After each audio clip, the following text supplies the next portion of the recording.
Yes, at the back. Can you hear me? Shall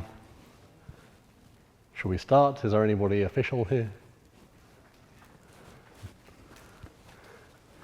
Are we recording? Yep.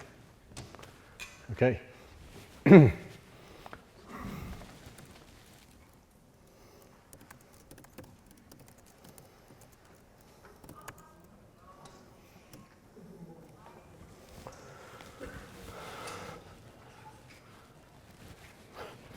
So I guess I'll just start, or I don't know if someone is going to arrive to. Yeah, go for it. Sorry? The only easy way to open an IPython notebook if you don't have CD. Yes, I'll say in a minute. Yeah.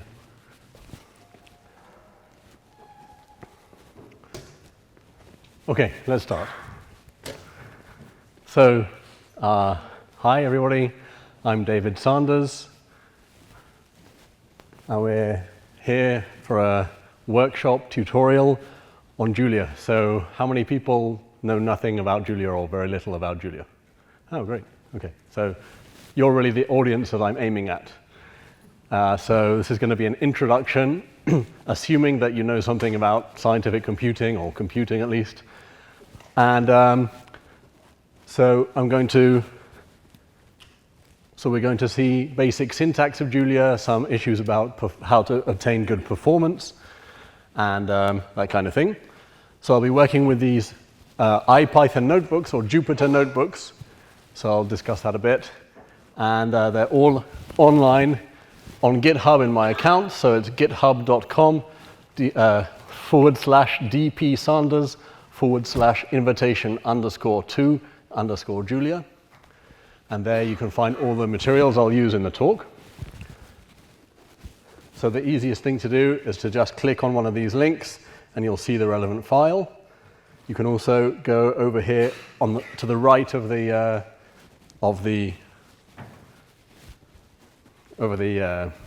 screen to this URL here. You just click on this button. It will copy that to the clipboard. Then you go to your home directory. You connect to the internet, you go to somewhere on your machine, you type git space clone space, you paste the direction, the address, and it'll clone the whole directory into a new directory with that same name. So then I'm just going to change to that invitation to Julia directory, and there I have the materials. So that's if you have installed the IPython notebook, then that will work. If you haven't, then the best solution for now, I'm not going to touch at all how to install Julia on your machine, because we could spend 3 hours doing that for everybody. So I suggest that we do that after the tutorial. And so for the moment, how are you going to run Julia during the tutorial? We can go to juliabox.org, one word, juliabox. And you'll have to sign in with your Google account, which hopefully you have. And then it'll present this view. Okay, so let me know once you've done that. Then we'll go to this icons that says Files. We'll click on there. Sorry, no, Sync. We'll click on Sync. And we'll copy the same GitHub URL into that box there and press plus. And it will clone into your Julia box, which is a server running remotely in, I don't know where it is actually physically. And then you go to this iJulia tab. You click this refresh button on the right, and now that you should have a new folder, which is Invitation to Julia, with the notebooks there, where you can actually use the notebooks interactively in the cloud. So it's a pretty neat solution that several of the people here at JuliaCon have developed, led by Viral Shah, I believe, who is one of the developers of Julia. Okay. So I'd like to start by discussing why we might want to be interested in Julia. So I'm going to use my local copy of these notebooks with my local Julia installation and iJulia installation, but you can just use JuliaBox for now, and as I said, we can do some installation afterwards. So there's this notebook number 0, Invitation to Julia, is where I'm going to start. This is a presentation, so I suggest you just watch it here rather than looking at it on your machine. And we hope that all the technology works okay. No, as usual, it doesn't. Okay. So I'm going to invite you to the world of Julia. And the question is, why should you waste any time on this language that's new and that not so many people in the world use when you could be using your time learning some other language? So that's the subject of this whole conference in some sense. And basically the idea is because for many applications, Julia has many advantages. So let's see some of those. Do we have one of these things to move the slides? No, probably not. So I work at the National University of Mexico. Those are the Department of Physics, the Faculty of Sciences. So I just thought I'd show you a bit of Mexico in case you haven't seen it. So this is the central library of the university with some rather beautiful murals, mosaic murals. And these two photos are of my faculty, the sciences faculty, and here is this same, in this corner is this same central library next to the Olympic Stadium, surrounded by part of the city. It's an enormous city and an enormous university with more than 200,000 students and another 100,000 in 2 different high school systems. It's a pretty interesting place. So why should we want to learn Julia? It's a high-level language. It's easy to learn the syntax. It's sort of easy to get your head around some of the ideas. But that's just like Python, MATLAB, R. So why should I use Julia instead? So it's interactive and dynamic, a dynamic language in the same sense as those other languages, but it has this big difference that it's designed from the start to be compiled just in time. So compiled in the moment that you enter some code, it's compiled, and then that compiled code will be run. So it's a sort of some cross between an interpreted language and a compiled language that makes all the difference in terms of performance. So it feels like one of these other interpreted languages, high-level dynamic languages like Python. It feels like that when you're using it, but it has performance that's close to the performance of C or Fortran in most circumstances. So it's fast, and in that sense, it solves this famous or infamous 2-language problem that I have to do a prototype in Python, and then once I discover that my Python code is too slow, I have to rewrite everything, or at least rewrite a large chunk in C or Fortran. And this is painful. And so the idea of Julia is to do away with this problem by having everything in the same language. So there are some solutions for this in R, in Python, which are sort of extra packages that you add on, or new interpreters, in the case of PyPy, for example, that try and solve this problem sort of after the fact for Python. But in Julia, it's been integrated from the get-go, from the start. It's integrated from the very core of the language. And so this uses the same technology underneath, which is LLVM, which is this just-in-time compiler. Yeah. And I guess other people are going to talk about the details. But it's really been designed to use that from zero, from the start. And so this brings lots of rewards, benefits. And so this allows the developers to program most of Julia in Julia. So Julia is written in a combination, I believe, of C, C++, Fortran, and Scheme, or something like that. But that's sort of the core of the language, and then most of the standard library is actually written in Julia. So this is the big difference as regards compared to Python, for example, where most of the efficient scientific computing libraries like NumPy is basically C code that you're calling from a thin Python wrapper. So in Julia, the bulk of the work is being done in Julia. And so this means that when you write some code, you're actually writing code that's basically at the same level as the standard library in some sense.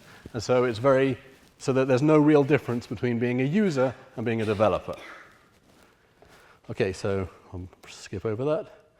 So we're going to see some of these points in the tutorial. And of course, it's open source, it's free, and that's been reiterated recently. Has a very liberal license, so it can be used for commercial applications as well.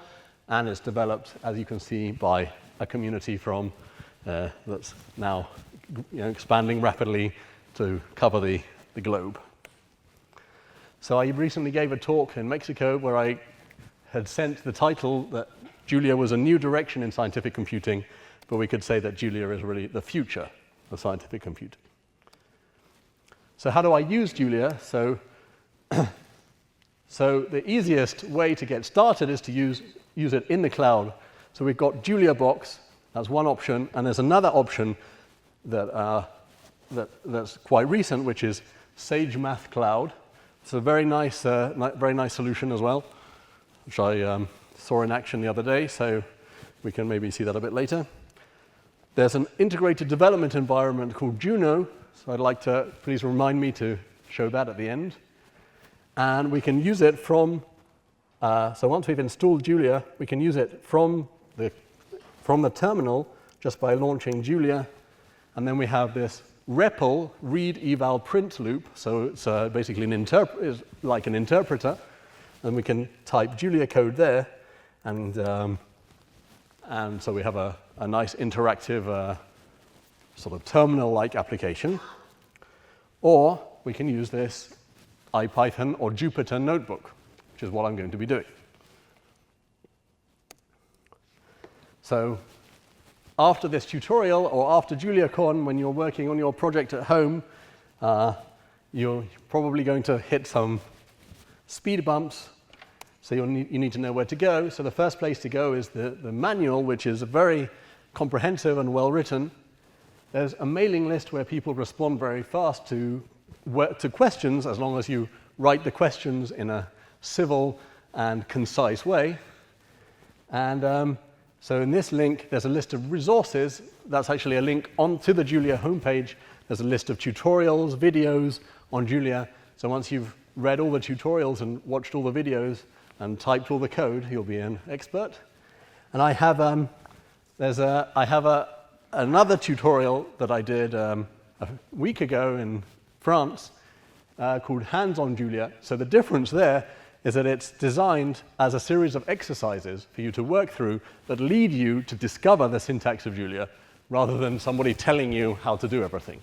So it's really, I recommend that as well if you like more doing exercises, trying to discover, trying to ask Julia what you should be doing, rather than having somebody talk at you about it. So what's the goal of this workshop? Introduce some of the ideas about Julia and why it's different and better, or different and has advantages compared to other languages. Think in a more Julian way. And I decided to change the presentation from a previous tutorial I did last year at SciPy by basing it on scientific computing examples. So I tend to do simulations of models, so that's the kind of emphasis I chose. I would very much like to see a tutorial based around data analysis. I'm not, unfortunately, the person to give that tutorial. Okay, so that's the end of the presentation. Let's actually get our hands dirty with Julia. So going to go to this starting out notebook. So when I click on a notebook, it loads the notebook into this web interface.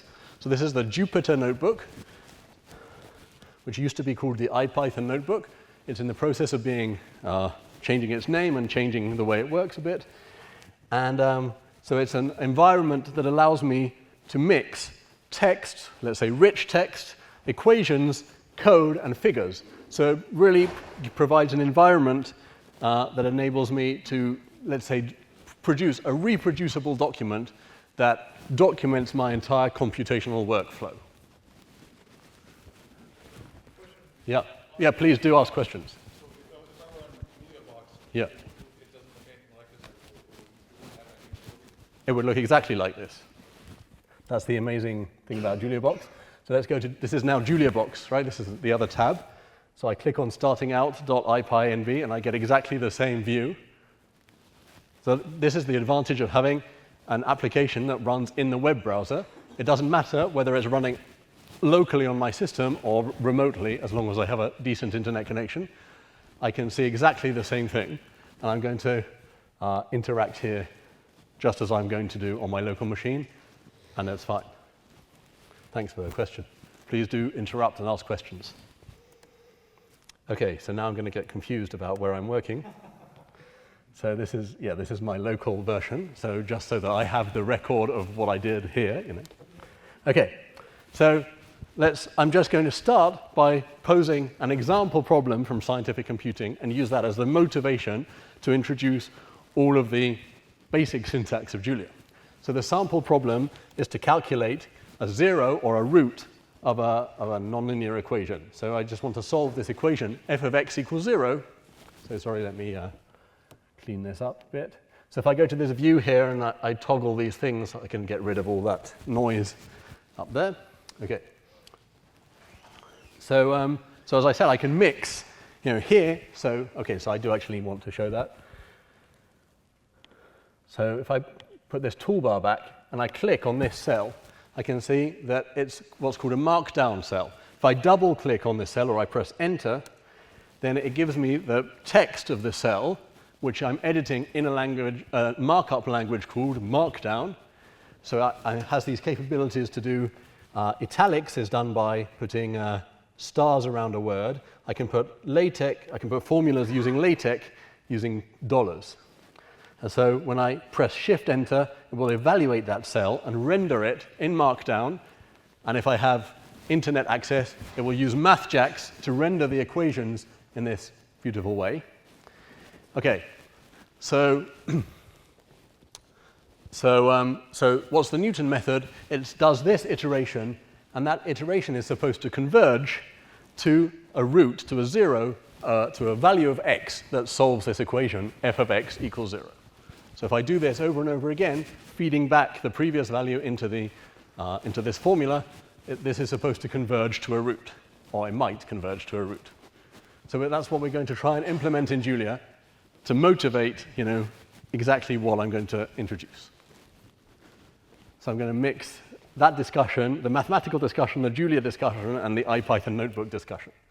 So if I double-click on this cell, it's also a markdown cell, but it has these number signs, and that means that it's going to be a heading, a title, and so the number of number signs gives me different levels of heading. So when I Shift-Enter to evaluate the cell. OK, so let's do this Newton algorithm. So I need to start somewhere. I can start anywhere I want. That's not infinity. So I'm going to start at 3, for example. I'm going to execute this cell. And that's exactly, so if I go to JuliaBox, now this is the same version in JuliaBox. I'm going to execute that same cell in JuliaBox with Shift-Enter, and it does exactly the same thing. All right? It's pretty neat. OK. So what does that do? It defines a variable x0 with the value 3. So I don't need to declare the type. It's not C or Fortran. I don't need to declare the type. The type is automatic in Julia. So if I now put x0, it returns the value. So in Julia, any expression returns the value. A nice thing about Julia is that we can use particular notation that comes from LaTeX and then tab completion to get Unicode characters. So if I type x \_0, x \_0, and then I press tab, it will convert that special sequence into the Unicode 0 subscript character. And now this combination of 2 characters is going to be the name of my variable. So I have a variable called x sub 0. So I can actually write code that looks much more like mathematics than other languages allow. So I can do that equals 3, and that's actually a different variable than x0. No? Let's say x0 is 4. So x0 has the value 4, and x sub 0 has the value 3. So they're different variables.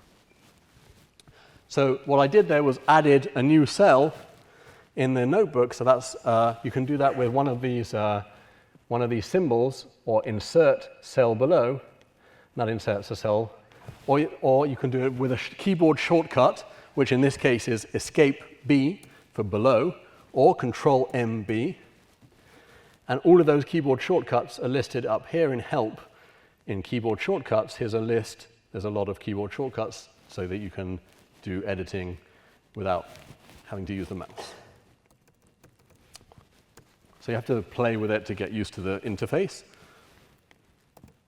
Okay, so you always double-click on a cell or press Enter to edit it. Okay, so in Julia, types are very important. So variables have types associated to them. You don't have to talk about the types or even really think about them often, but you can talk about them, and often it's also very important to think about them and to understand how the types are working in order to get good performance. But if you're not worried about performance to start with, then you don't have to worry about types.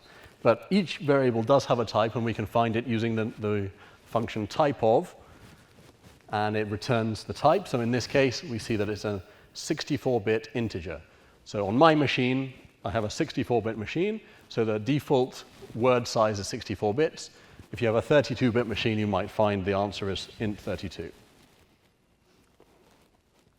Okay, so in order to find roots of a function, I need functions.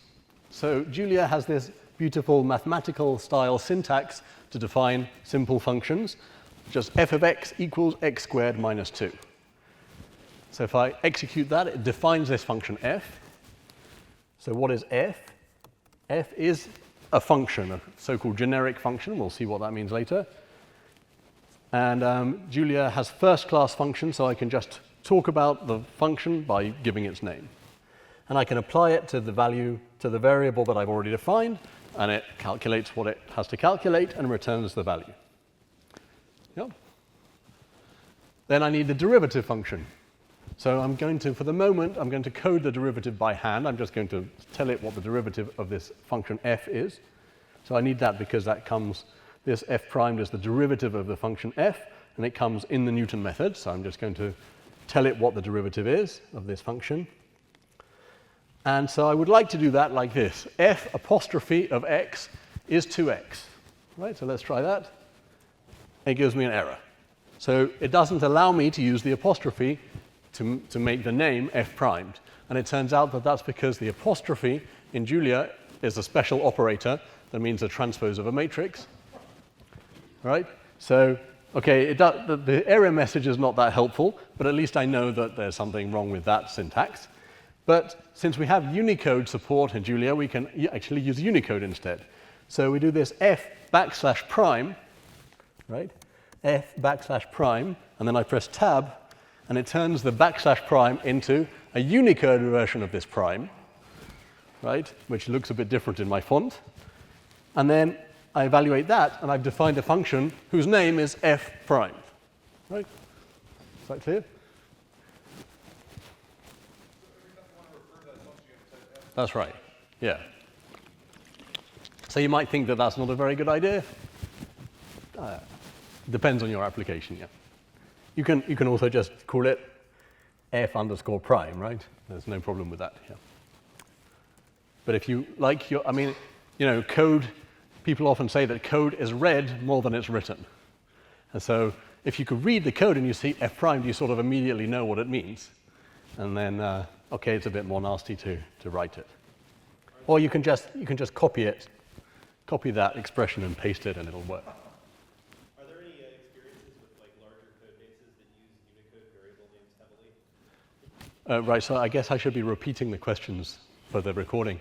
So one question was, do you have to type backslash prime every time to use this notation? And my answer was, yes, you do, or you can copy and paste this expression. And then the second question was, are there any experiences of large code bases that use Unicode characters, and how good an idea that is, I guess? And I don't know what the answer is, but there are large Julia code bases. I don't know to what extent they use Unicode. Is a valid question. Okay, so now we can actually get to our algorithm. Yeah. What options, like with the a squared, what options are to make that look better? x squared. Yeah, so you made like a prime up here. Yeah. But So, it's squared. okay. So I can do x backslash, what's that called in English? Hat? What's that? Carrots. Correct. 2, tab, and I get x2 upstairs, right? But who is that? It's not x squared. It's a new variable called x2. So I could do x2 equals x squared, and then x2, okay, I haven't got a variable x yet, x0 squared. And then I've got a new variable called x2 superscript, but if I change x0, that variable won't change. So you could say that it's not a very good idea to use x2 to represent x squared, but for example, if you have a radius that's not going to change, and you need a radius squared, then this is pretty neat notation. So you can argue about the merits of Unicode. I don't want to discuss. I mean, yeah, it's a personal choice if you like. You don't have to use it, right? I mean, it's just nice to have it when you want to use it. Okay. Okay, so I actually wrote this wrong. That should be prime. Yeah, so now we can just do the algorithm, right? So let's do one step. So you always have to start with a one step, yeah. In answer to your earlier question, distributions package, which is a fairly large package, Yeah. does use Unicode. Thanks. Yeah, so the comment was that the distributions.jl package, which is for probability distributions in statistics, uses Unicode throughout, and it's a fairly large package, and the code looks a lot nicer because of it, right? Also, so Unicode can be used as operators in some instances. Unicode can be used as operators, is that a question? No, that's a statement. No, I know, yes, I'm going to show that, yeah. Thanks. Yeah, so Unicode can be used as operators, yeah, I'll show that later. Okay, so, so what does the algorithm do? It does this. So if we have my initial value x0, we just have to do this little calculation. So I do that, and I'm defining a new variable x1. So the single equals symbol is a variable assignment, and I've created a new variable. So what's the type of that variable, by the way? So x0 was an integer, right? So I've got an integer minus this function of an integer. That's also going to give me an integer, right? F of x0 gives me back an integer. I know it's an integer because it doesn't have a 0.0, or because I can ask it, right? Ans is the previous value, like in MATLAB. A lot of the syntax of Julia has a MATLAB heritage, for better or worse.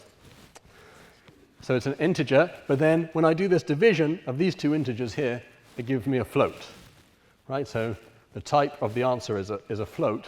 The type of x1 is a float because the division of two integers in general it always gives me a float, right? Even if 4 divided by 2 also gives me a float.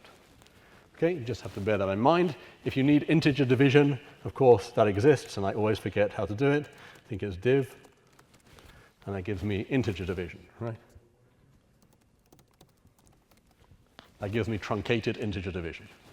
What happens if x0 is greater than 232? Good question. The question was, what happens if X0 is greater than, if you square the number. Yeah, thanks.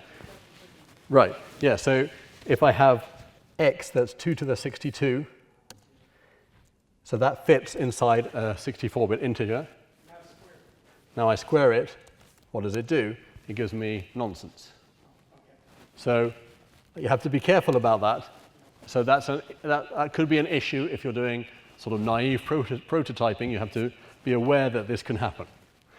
Or you can use big integers. Is it guaranteed to be 0 or is it not? I'm sorry? Is the answer guaranteed to be 0? No. It's not guaranteed to be, the answer is not guaranteed to be 0.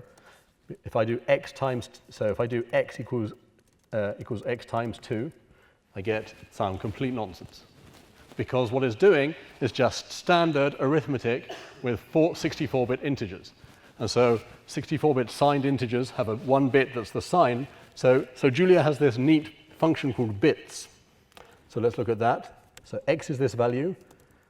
Bits of x is the binary representation inside the machine. And so when I multiply x by 2, what does it do? it moves the 1 to the left, but now that is a binary representation of a signed integer with the sign bit is this first bit, and it's set, so that's why we get a negative answer. So you have to be aware of this. So what's the solution if you don't want to have to worry about this in your code? One solution is to use big integers. So how do we do that? We can put x equals big of 2 to the power of 62. Okay, so what happens if we put x equals big of 2? It looks like it hasn't done anything different, but the type of this object has changed to be big int. So big int is a wrapper around the GMP library, which is a big integer package, arbitrary precision integers. And so now if I do x equals big of 2 to the power of 62, I get the same answer, but now x equals x times 2, which I can write x times equals 2, gives me the correct answer. So now it's just going to work with any size integers. So my favorite example is, so I have to be careful about the order of, the order of these things. If I put x equals big of 2 to the 62, oh no, that works. But if I put x equals big of 2 to the 63, I get this, I get a big representation of 2 to the 63, which has already been calculated as an integer. Whereas if I do x equals big of 2 to the power of 63, then it first converts 2 to a big integer, then uses the big integer version to do that. So I guess maybe we can come back to this a bit later to understand exactly what's going on there.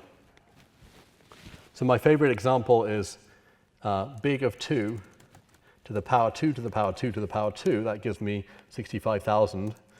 But if I do another power of 2, most languages are going to fail with that calculation.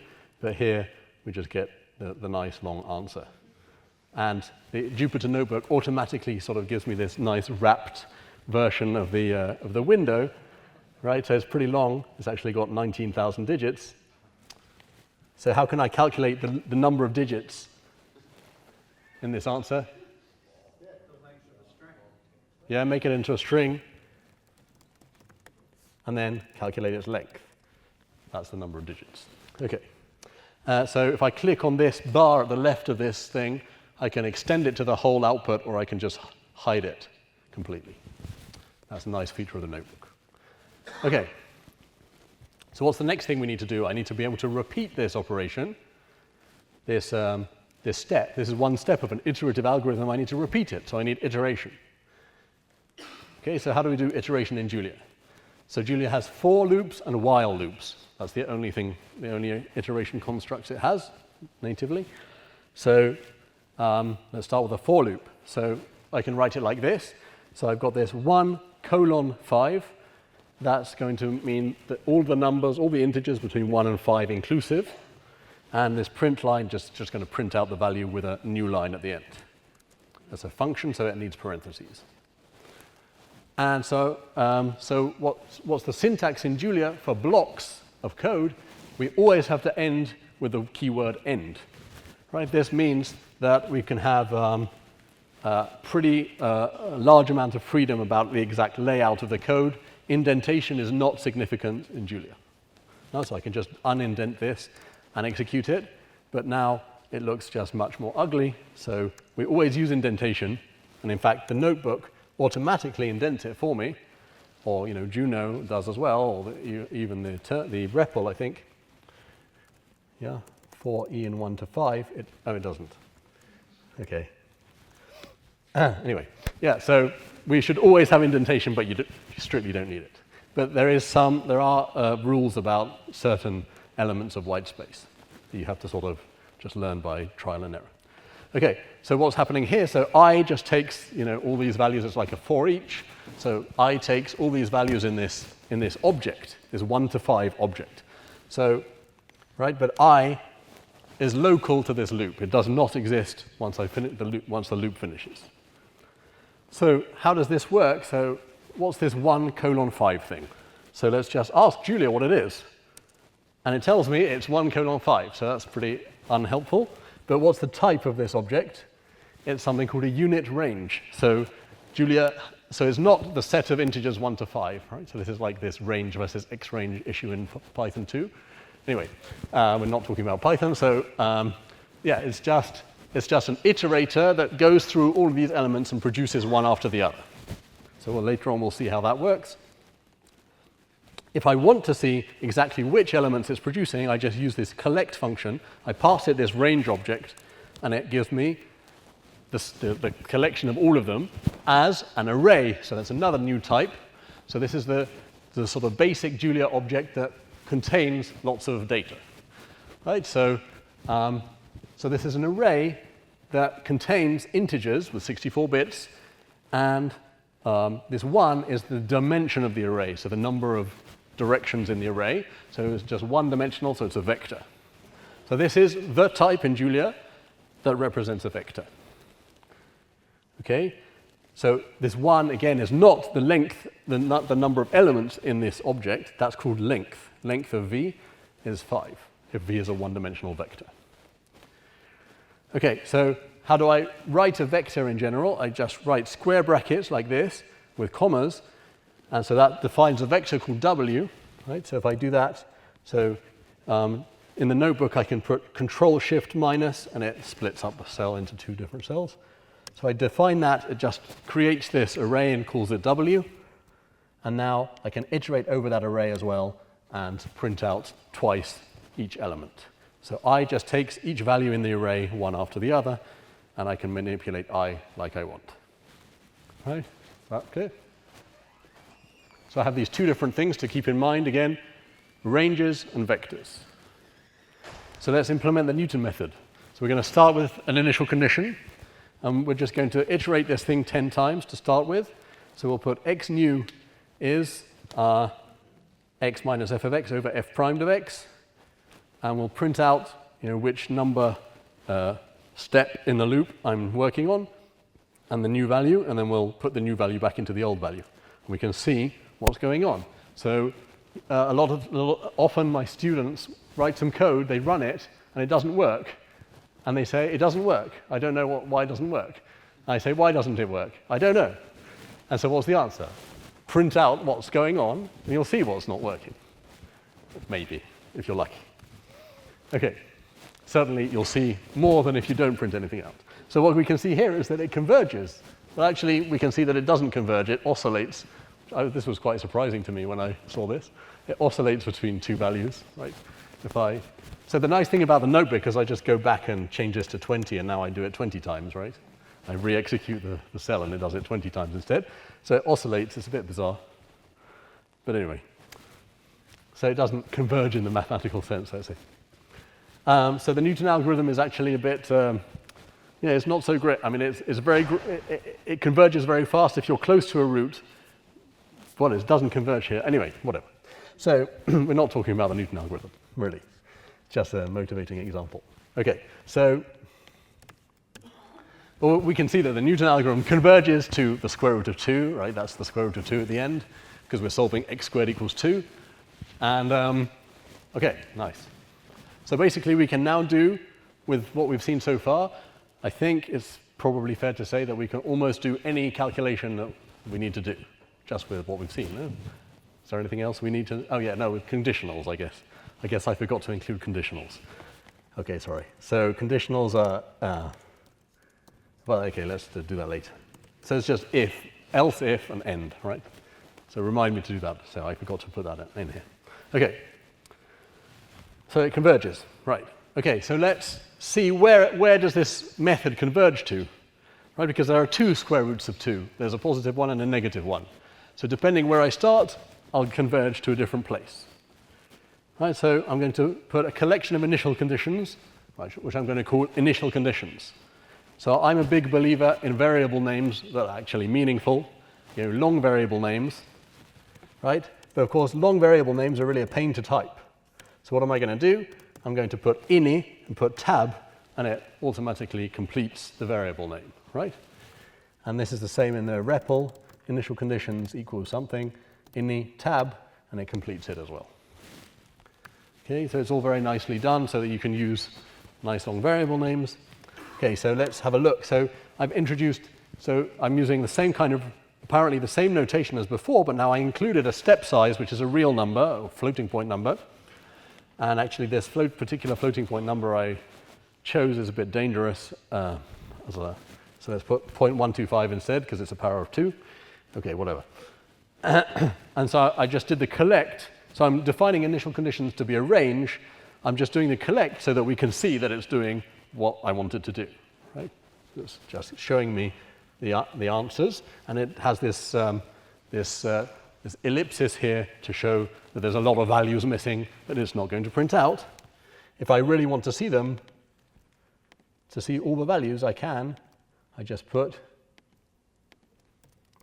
show all of this thing, and then I get the list of all of them in a much more compact form, so I can see that it's really doing what I think it's doing. But if I ask what type is this range object, it's changed. It's no longer a unit range, because unit range means that the step size is unit, and that has some particular optimizations, internal optimizations. Now it's a float range, okay, which is a bit of a complicated object in terms of the code, but it does what I think it should do, right? So in other languages, there are these kind of objects, and there's always an issue about, do you include the last element and that kind of thing? Well, they've pretty much got it solved. Okay, so for each of these initial conditions, I want to run my algorithm and find out to which route does it converge. So I'm going to store that information somewhere. So where am I going to store it? Where do we store information? An array. So I want to create an array where I will store the information. So I'm going to call it roots. I didn't have very much inspiration when I was writing this. So I'm using this similar function. So what does that do? It creates an array of the same size and the same type as the given object. So this object is not an array, remember, it's a range, but it has a sort of size, right? I can put length of this initial conditions object, and it knows what that means. And so this similar thing just uses the fact that there's something called length defined for this object. And so it creates an array, an uninitialized, currently an uninitialized array. So there's a discussion about that, whether it should be initialized or not, I believe, in the issues in the Julia GitHub repository. Okay, so it creates this uninitialized array, and that's where I'm going to store the answer for each of these things. So now we're going to do the work. So I'm going to enumerate initial conditions. So what does enumerate do? Oops. So it produces a new kind of object called an enumerate object, which has this thing inside. So what does that do? It goes through, and every time you ask it for a new piece of information, it spits out the next piece of information in the iterable object, together with an index of how far along it is. And so so how do I iterate over that? I use this bracket notation to get an ordered pair or a tuple that's going to take each one of those values in turn. So I'm enumerating the initial condition, so with x0, so I just put the x0 into the current value of x and iterate a few times. You know, this thing, I'm just putting the answer straight back into the same variable. And then at the end of all that, I'm going to assign the value where it converged to the correct place in the roots array, which is using this square brackets notation. So this is the jth element of the roots array. I'm assigning the value x. And vectors or arrays in Julia are indexed starting at 1, not 0. So I'm going to do that, and it does it pretty fast. So what's this tuple thing? So if I put t is 3, 4, then the type of this object is this pair of types. So this is in Julia version 0.3, point x, point whatever. In Julia 0.4, this has changed, and is now going to look like this. And the notebook allows me to change to the other kernel. So if you install the development version, which is 0.4 dev, then and then you install the iJulia package from that version as well, it'll add this other kernel to the list, and I can run the same notebook with the other kernel if I want, and then I'll see this other answer. Okay. Can you say again what it does when you do for j Right. Yeah. Okay. Yeah. Thanks. So, okay, let's see that. So, so for j, comma x. Sorry, for j, comma x0 in enumerate of the vector 3, 17 minus 100, print line j in a space and x0. Let's stop using print line. We're going to use show. So this at show thing is a special kind of operator, let's say, in Julia called a macro. So it's sort of like a super function. We'll see that a bit later. And what it does is it just takes this object, it prints out the name of the object, and then its value. Right? So it's nice because instead of doing print line with a lot of stuff, I just put show, and it just shows me the value. So what does this enumerate do? It returns each of these values in this object. Here they are, 3, 17, minus 100. But first of all, it just returns an index that goes 1, 2, 3, 4, 5, 6, 7. And so I have this pair of things, both where it is in the array and what is the value. Because if I'm going to modify a new array, I need to know where to put the result in that array. So I need the index in that new array. That's why I'm doing it like that. Thanks for the question. Okay, so what this does is for each initial condition, it runs the Newton algorithm, and I put the result back in this new array that I created. So let's see those answers. Just a minute. So let's see the answers. So it turns out that all the negative values basically iterate to the negative root, and all the positive values iterate to the positive root. It's pretty boring, but I didn't know that was going to happen, but it does happen. So what was your question? Why do you need the enumerate? Yeah. I need so I could put. Okay, so what could I do instead? I could do this for j in 1 to the length of initial conditions. But then I'm going to have to do x0 is initial conditions number j. So that's an alternative way of doing it if you prefer that. That was a more standard way of doing it, let's say, if you're using C. But because if you're using C, you don't have a numerate. But if we have a numerate, let's use it. It's just quicker to write. So it's the equivalent to doing that. So array indexes always start at 1. Yes, array indexes start at 1. Let's repeat that. Array indexes start at 1. What kind of runtime cost is associated with doing the enumerate versus the So the question is, what runtime cost is associated with doing the enumerate instead of the C style? So what's the answer to that? Try it and see. So let's try it and see in a minute when we see how to, please re-ask that question in 5 minutes. Yeah. No, so yeah, I mean, that's always, one of my students wrote to me today and said, can you do this in Julia? And I said, why don't you ask Julia instead of asking me if you can do it, right? Okay, so, it's interactive. You don't have to compile anything. This is the beauty of dynamic languages. It's doing all the compilation step that was such a pain when you were writing C or Fortran. Okay, so here are the answers, right? So it's impossible to read this. Oh, pretty difficult to read this. So there's this nan in here that I wasn't expecting. So I guess that's a dividing by 0 somewhere. Anyway, so how are we going to? Oh yeah, okay. So this is how you test the performance, right? So in Julia, there's this @time macro. So it takes this block of code and it does this with it. Okay, so I'm running that cell. So this star here means that the program is thinking, and when it's finished thinking, it stops putting the star. And so it prints out this information, how long it took and how many bytes were allocated. So this completely trivial calculation that should be blindingly fast took a long time. So that's a long time if you do it in C, right? I mean, It does it only once, right? Unlike the IPython macro, which does it multiple times. right.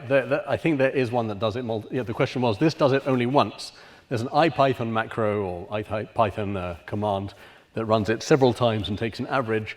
I think there is an equivalent, but I don't remember. Called time. Yeah, but it doesn't exist here, right? So if I do @time tab, then there's no time it. There is one called, there's like a package called time. Okay, there's a package, yeah. And it's like supports one function. Thanks, yeah. Okay, so if I do, what's that? Okay. Okay, so, you know, this is the kind of thing where you search time it Julia in Google and you find it immediately, and then you install it and you're happy. Or not, depending if it works or not, you know, because maybe it was written 2 years ago with some other syntax, and since then the syntax has changed. And so then what do? You fork the package, you update it, and everybody's happy again.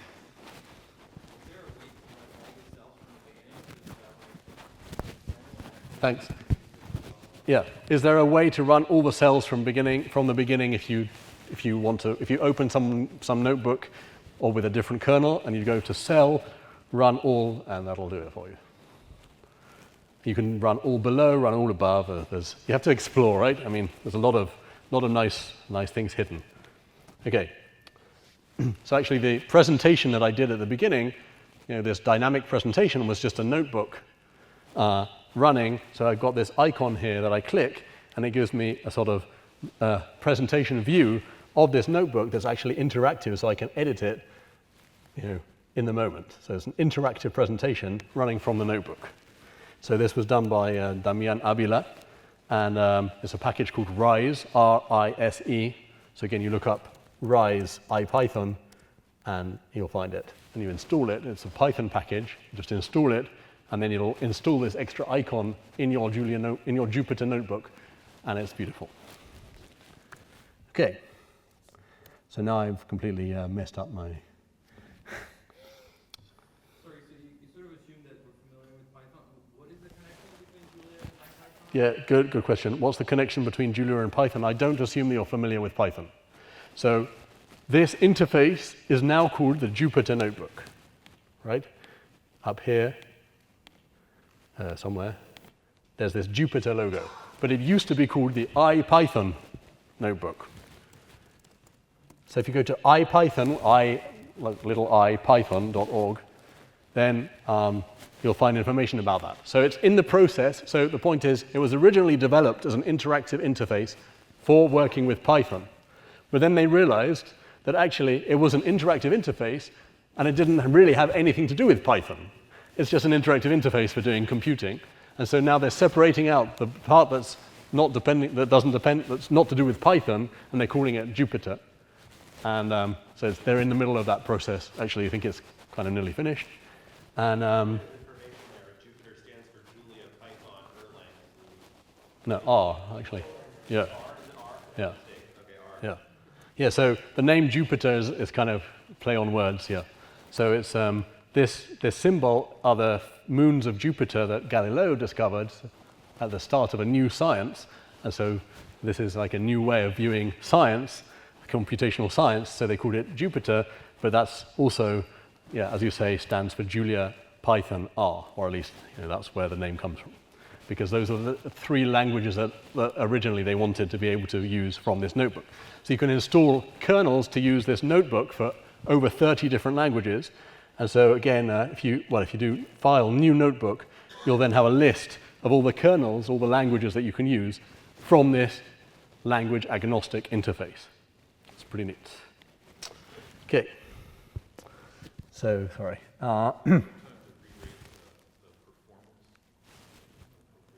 Yes, almost. Yeah. Yeah, so this is pretty slow. Why is it slow? Because of this massive number here, which is the number of bytes that it's allocating in this process. Right, so that's more bytes than I have in my computer probably. No, it's 1.5 gigabytes. So it's not actually using 1.5 gigabytes at the same time. What it's actually doing is creating an object, destroying it, creating it, destroying it, creating it, destroying it. And that's why it's so slow. So, you know, okay, let's throw away Julia. That's ridiculous, right? Well, that's what Python does, exactly this. If you do exactly this in Python, that's what's going on. And the point about Julia is that we can get around that problem. So we'll do that in just 1 minute. But first, I'd like to actually visualize this result we got, right? So this result, as I said, is impossible to understand like this, so let's actually draw a picture of it. So how can we visualize things in Julia? Yeah, so as I said, well, okay, so now I did this calculation, and there are now 20,000 numbers in this list, right? Because I chose a range that was much bigger now. So there are 20,000 numbers. It's hopeless to look at that visually and see what's going on. So that's when we need some serious scientific visualization. So there are lots of visualization libraries. Sorry, there are several visualization libraries in Julia. I can't talk about all of them. I can mention two that seem to me to be the kind of most popular. One's called Gadfly, which is very nice. It's written in Julia, and it produces beautiful graphics. And the other one is called PyPlot. So I forgot to put the links here, sorry. PyPlot, which is an interface. It's called PyPlot because it's an interface to a Python plotting library called matplotlib. So again, you don't really have to know Python, but you sort of have to learn a bit of the syntax of matplotlib to use it. So I'm more used to PyPlot because I came from a Python background, and so I'm going to show you PyPlot, but Gadfly is a very different style, but it's also a very nice option. So PyPlot is a package. So what's a package? It's sort of like a library. And Julia has a built-in package manager called package, or package, P, big P, small k, small g. So to download the package, we're going to do package add and the name PyPlot. So this name with the inverted commas is a string, right? That's a new type that we haven't seen yet. So this is a string with ASCII characters. That's the kind of encoding inside. If we have a string with an alpha inside, which is \alpha tab, then that's not ASCII, it's Unicode, and that's a UTF-8 string. Okay? So the names of things are usually strings, so we're going to add that package. So what does that mean? It means that the package manager checks if that package is already installed, or what I have to do to load that, what it has to do to load that package. So if I load a package that I haven't installed before, for example, but I can't load time it because it's not registered. So this package add, thank you, this package add mechanism will not allow me to install non-registered packages. Why? Because it doesn't know where they live. So what I should do is, so there is a way to install them, which is package clone, but I wanted to add one that's what's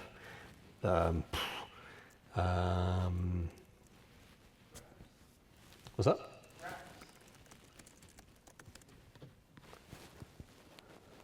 So there's a package called graphs, which is registered. There's over 600 packages which are already registered. So it goes and looks, if I have it installed, it goes and looks if it knows where it lives, and then it installs it because I don't have it installed. And now I can use it. Right? But in my case, I already had PyPlot installed, so it tells me there's nothing to do. So this package add thing it only needs to be run once in your life, or once in the life of this kind of installation of Julia. But then every time you want to use this package, so it's now installed in my machine, right? So I can go ls tilde, so my home directory, inside my home directory, Julia creates a directory called .julia, and in there, what is there in there? Oh, so this semicolon at the start sends this command to the shell, to the terminal, right? So in there are packages for version 3 and packages for version 4. And then inside the version 3 directory, there is a list of subdirectories for each package that I have installed in my machine. And so now I have this graphs directory that it just created, and inside there is the code, the Julia code for the graphs library. So now I'm going to do using PyPlot. So what does that do? That loads the package for my current session. So it basically reads all the Julia code and sort of interprets and compiles it. Right? So actually that compilation step is what's taking so long. So this asterisk here means that it's still thinking, it's still doing this operation, and now it's finished. Okay, so it takes a while to load these packages. It's a bit frustrating sometimes if you're doing a sort of, if you have to keep reloading them. But they're working on making that a faster process. If I run the ls command on JuliaBox, will I see the remote directory? Good question. I believe so.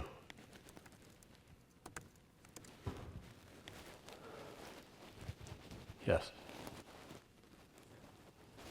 Yeah, so JuliaBox has a sort of terminal. So how do you get there?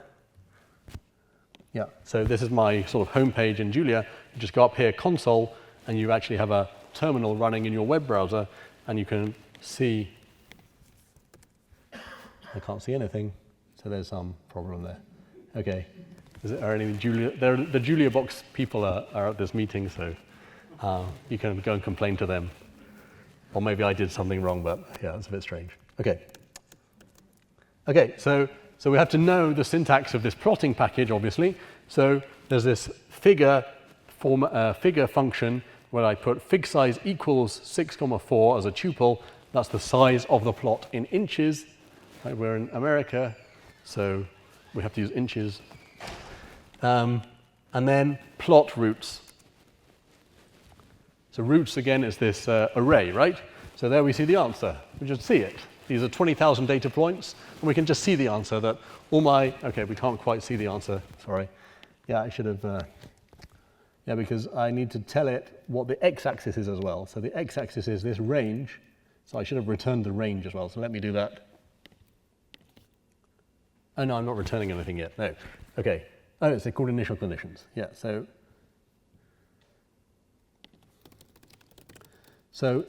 in plot, you can either just give it the data, which it'll interpret as y, the y-axis, and then it'll just enumerate along the x-axis from 1 to the end of the list. Or you can give it the x-coordinates and the y-coordinates, and then it'll do the correct thing. So here are the initial conditions from -100 to 100, and the answers are the y-coordinates. So we just see the answer that all the negative values iterate and get sent to this negative root, and all the positive values get sent to the positive root. Okay. Yeah, it's a sequence of, no, thanks. It's actually currently a sequence of lines. Yeah, so let's make it dots. So to do that, you use this strange MATLAB notation where you put another string. You put a string as an additional argument to the plot command. And so in Python, you can use apostrophes, but in Julia, you can't. You have to use inverted commas, quote marks, and you put this 0 and it puts points. So those are dots. But there are 20,000, so it looks like it's continuous, but they're actually dots. Thanks. And I can change them. You have to learn the syntax again. I can change them to be, for example, green by putting a G here, and now they're green. Right? Okay. This is the line spec of MATLAB. I don't know. I never used MATLAB, fortunately. Yes, I believe so. More or less. That's why it's called matplotlib, actually. Well, I don't know. Who knows? Anyway, yeah. We're not talking about that. Right. Okay, so performance. Right, here we go. So you're about to ask your question, but before that, the question, okay, so why is it so slow? And the answer is, it turns out, because everything was done in what's called the global scope. So everything was done in the global namespace, in the global, I mean, in the world of, yeah, I don't know how to say that. So what's the alternative? The alternative is to just put it inside a function. So we're going to define a new function that does exactly what I just did, but everything will be inside the function, right? So I'm just made a function. So this is the syntax for Julia for functions that are longer than a single line or two. So you just put function, the name of the function, and the parameters, and end at the end. Right? So apart from that, I just copied it exactly. And it's still got the enumerate. So in a minute, we'll change it to use the other syntax. Okay? Okay, so we're going to evaluate that, and it creates a function called doRoots, which I can now run. So I'm going to run it once. So I run it once, and it gives me the answer. If I put a semicolon, then it doesn't print out the result. But now we want to know how long it took. So you always have to run it once, because the first time you run it, you compile the function. So let's do that again. So yeah, that's why I did it like that. Yeah, so the first time, I'm going to run it once, and then I'm going to run it again. And these at times will tell me how long it took.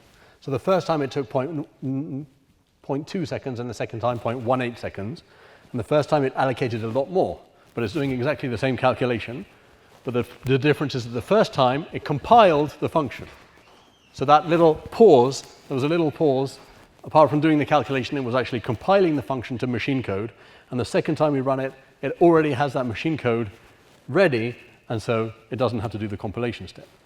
And what we see is that it's 50 times or something faster than the previous version.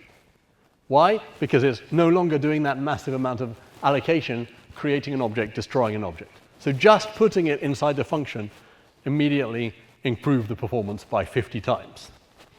So this is the first performance tip in Julia.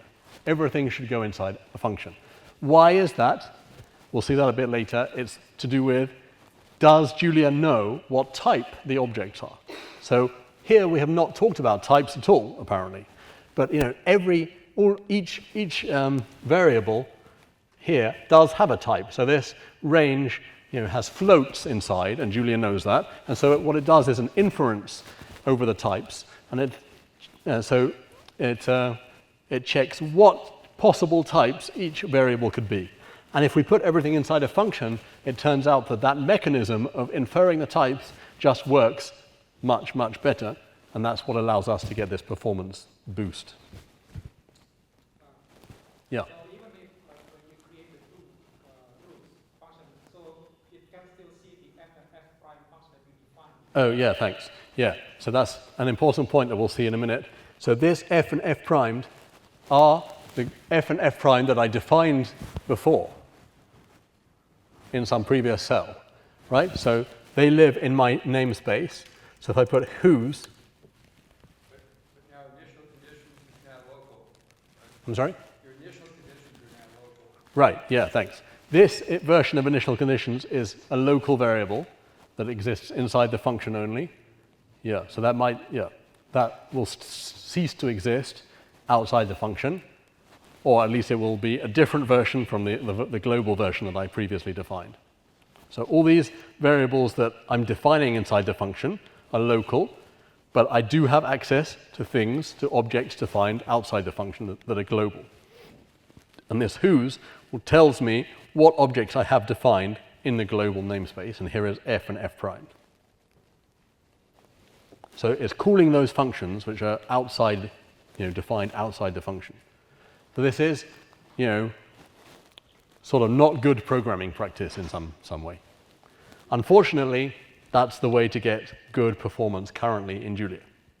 Can I output both groups and initial conditions from the function? Sorry? Can I output both groups? Oh, thanks. Yeah. The question was, can I output both the roots object and the initial conditions object from the function? And the answer is yes. You just do initial conditions, comma, roots. So in Julia, to return a value from a function, I could put the keyword return here, but actually I don't need it because, again, every expression in Julia returns the last value that they calculated.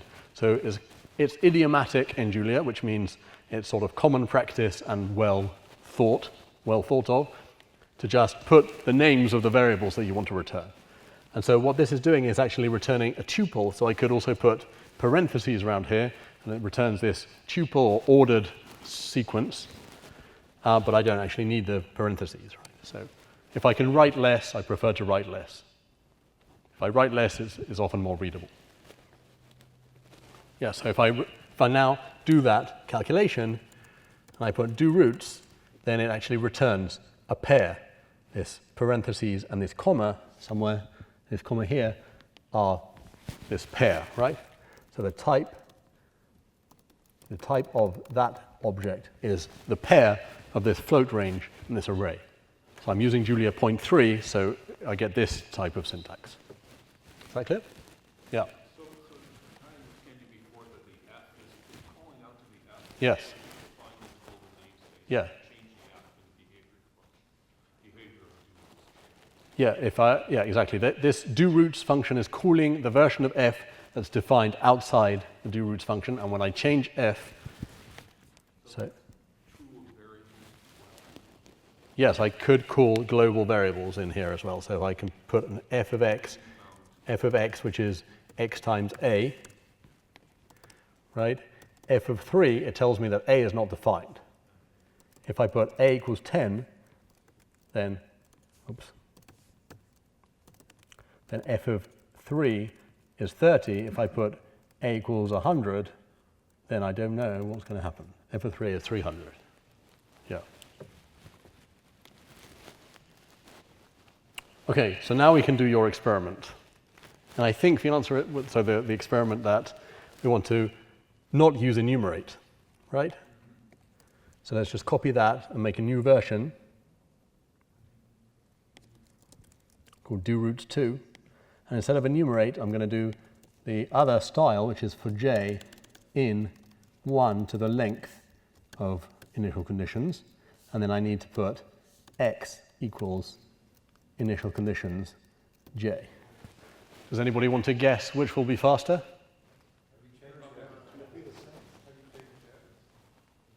No, I didn't change f. I think it will be the same, basically. So I first need to run doRoots2. So it's going to, the first time it's going to compile it. Oh, so that's taking a very long time. Why is that taking so long? Did I change f? Right, number A. Oh, that was silly. Yeah, thanks. Sorry. F of x equals x squared minus 2. Okay. So it's still taking a long time. So enumerate's better, apparently. So thanks, that was a good question. Have I changed anything else? Oh, maybe, oh yeah, this 1,000 I think was 100. No? Was it? Oh, getting confused. Okay, let's do this again. So, doRoots. How long did it take? It was very fast. And then doRoots2, I just copied it, right? So it's exactly the same. Except I changed that enumerate. X equals x0. Does it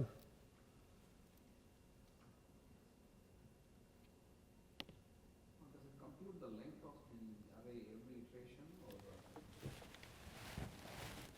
Or That's the question was, does it compute the length of the array every iteration? I would assume not.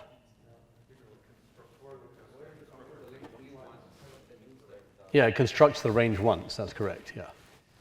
So it does not calculate the length every iteration, but it's still very slow. Oh no, it's very fast now. Okay, I don't know. It's about the same as the answer, yeah, thanks. Okay, good. That was what everybody expected. So now, so instead of using the global f and f primed, how about we pass f and f primed as arguments to the function? That would be a more natural thing to do, really, because now I can just easily change f and f primed by passing in different functions. Right? So now, when I make this new version of doRoots, you might think that I replaced the old version. But if we look carefully, that's not what happened. So what happened, doRoots is now a function, a generic function with two methods. So actually I added a new version or method of doRoots. So let's see that. So methods, there's a function called methods. I pass it the name of the function, and it lists the methods that exist for that function. And so I have the version I defined first, which takes no arguments, and then the new version that takes two arguments. And so this is a fundamental idea in Julia, which is called multiple dispatch. So dispatch is the act of choosing which function or which version of the function to call, depending on some criterion. And multiple dispatch means that it's actually looking at all the arguments and seeing how many arguments there are and what type they are to choose which version of the function to choose. So this is a completely key fundamental feature of Julia, that it has this capability. So I could carry on adding different functions called doRoots that had any combination of different types.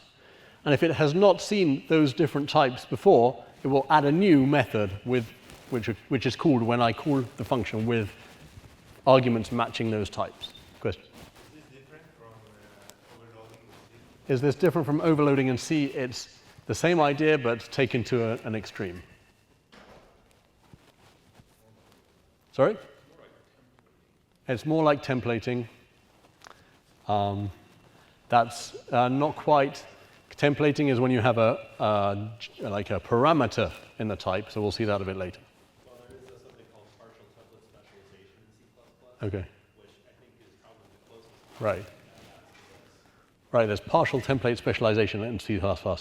Yeah, so it is close to operator overloading, let's say, function overloading in C++. Anyway, we're not talking about C++. Who wants to talk about C++? Okay, so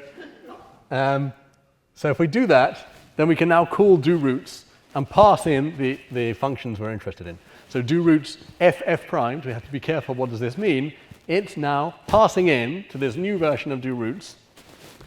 You know, so I'm gonna actually put here, I don't know, print line, version with 2 arguments or something. So we'll see that it's calling that one when I pass in f and f prime. So now this f and f prime are the global f and f prime that I defined. And it's calling that new version. And what happens? Oh dear, it's really slow. So this is a problem currently in Julia, that passing around functions is slow. This is sad, but it's currently like that, but of course it's something that people are very aware of and working hard to fix. So the problem is that Julia cannot now do this type inference that it's trying to do. And so it's again allocating an enormous amount of memory, and that's what makes it slow, because it doesn't know the types of all the data that's being moved around somehow. Okay, but if we don't, so there are ways of getting around that, right? So there's a package called fast anonymous. Yeah, so I put fast anon here. It's actually called fast anonymous, and I forgot to put the link. But Google knows about links, right? Question. So is there a way to declare the types? Is there a way to declare the types of variables? Like in a function argument. Yes. Thank you. Yes, there is.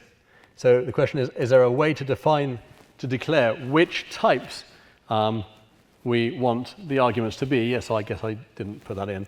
But yeah, so if we have, a new function called h that we define for an argument x as x squared, but now we define, so that's a new generic function with one method that works for any argument, right? So I can put h of 3, and it'll square this integer and give me an integer back. And I can put h of 3.5, it'll square this float and give me a float back. So it looks like it's using one single function, which was what it would do in Python. But actually, under the hood, it's creating 2 completely different functions. One that takes an integer argument and returns an integer argument, and one that takes a float argument and returns a float argument. We don't see that, but that's what happens under the hood. So now, what I can do is define a function called h that takes an x that's a float argument. And I do it like that, colon, colon. That specifies that h, this version of h, is going to act only on floats. And that's going to do cube instead of square, right? So this is a particularly silly function, but just as an example. So h of 3 still uses, right, because 3 is an integer, it's not a float, so it still uses the old version, the old method, but h of 3.5 now does the new thing. So if I do methods of h now, then I see these 2 different functions. And so it chooses the most specific one that matches the signature. And this is, so if you have a function that needs to do different things on different types, this is the way to do it.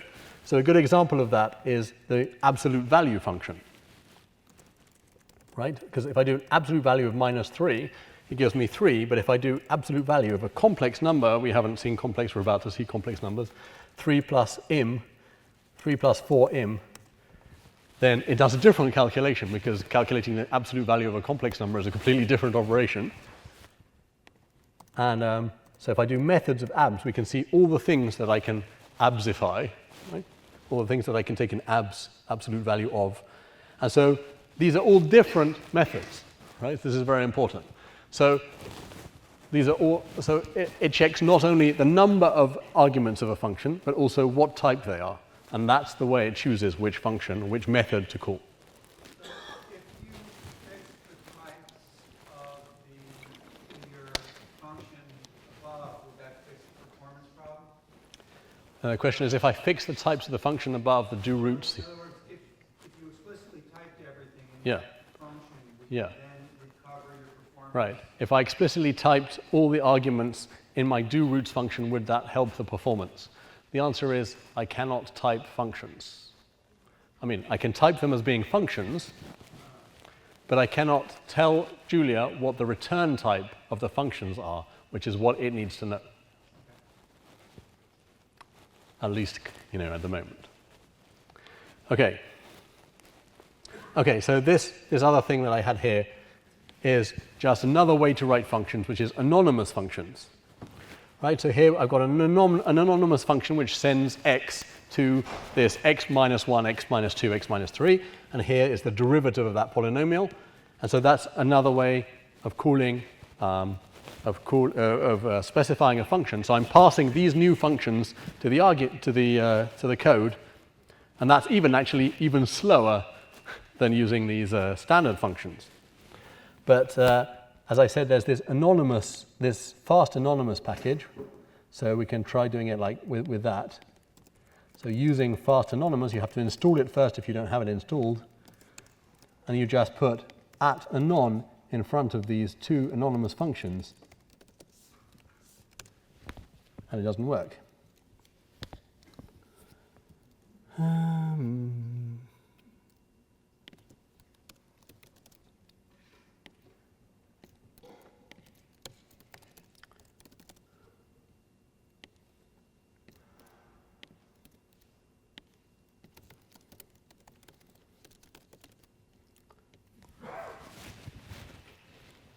So it's much faster, but it's still much slower than the original version where it was calling. Let's try that again. Yeah, it's still quite a lot slower, so maybe I'm not using it in the right way. I don't know. No, yes, I'm not, because it's still using a lot of memory. So I don't know. Sorry, I'm not sure about that. Okay. I'm sorry? Where is the memory usage coming from? It's coming because Julia cannot identify what types the objects, the variables are, because they're being passed to these functions, and it's unable to tell somehow what the results coming out of those functions are. I'm sorry? So it assumes the worst case, which is that they could be anything. And so because they can be anything, basically the variables, so instead of just being a little box in memory with the floating point number in, it's now a little box in memory with a pointer that points to another little box in memory with the floating point number in. And so this is much slower because every time it stops using this object, it deletes it. So it's basically creating a box like that and deleting it at every step. And that's why it's using all this memory. So that's the total amount allocated during the whole process. It's not allocating all that memory at once. It's allocating and deallocating, allocating, deallocating. Okay, so we can draw those as well. Is there any mechanism to sort of like give it some kind of warm idea of the type so you solve the problem on a much smaller? So here you're going from, you have almost 20,000. Yeah. If I do it for like 10 iterations, Right. I can infer a type from 10 iterations and then apply to the other. That's, so the question is there any way of running it for for a small version of the problem and allowing it to use that to infer the types and then apply that to the larger problem? I don't think so. It's a good idea. You can implement it. Okay, so now, is there anybody here who knows when the break's going to be? There's going to be a break. Keep going. Okay, so So if you tell me at some point that you want a break, then we'll have a break. But there's going to be, you know, like muffins or something. I mean, you know, I know you like muffins. Yeah. It's at 4? Oh, okay, thanks. No, that was the original break time. That was going to be after this finished, but now it's been all shifted. So now it's all, and then they moved it anyhow. Okay, so we can do complex numbers in Julia. Yeah.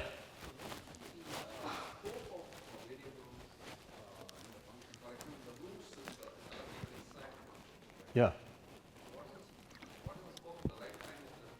Yeah. So so the question is, what is the scope of these variables? So any variable that you define inside a function with variable name equals something, that is a local variable that only exists inside the function. So when you return that, copy of that is made to the function. When you return that variable, is a copy made? I would guess the answer is no. I think it depends on the type of variable. It keeps track, I guess. I'm not quite sure. It keeps track, I would presume. It avoids making copies whenever it can. It does not make a copy if it can avoid it, I mean. Okay, more questions? So we can do complex numbers. So I guess most people know what complex numbers are. You can just think of them as pairs of real numbers that have some particular natural arithmetic defined. So we want to do square root of -1, which is not a real number. It's a complex number called I. And so we do it, and Julia says that it doesn't know what to do. And so this is because, so let's put 1.0. So this is because it's trying to keep the same type. So square root defined on a real number, a floating point number should return a floating point value. And there is no floating point number whose square is -1 because it's a complex, imaginary number. And so this throws an error called domain error, which means that I'm trying to apply a function to a value which is outside its domain.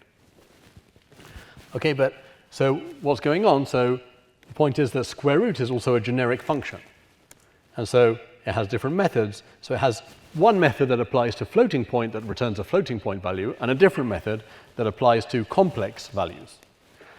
So let's guess how to do complex numbers in Julia. Well, it's probably called complex, and the type names start with a capital letter, so let's try complex with a capital C, and indeed it tells me that complex exists, and this funny notation, this curly brackets that we've seen already, means that the complex numbers are parameterized with a type. So this is like templates in C++. So it's parameterized by a type T, and this other funny notation, this less than colon, means that this T has to be a subtype of the reals. So real is an abstract type.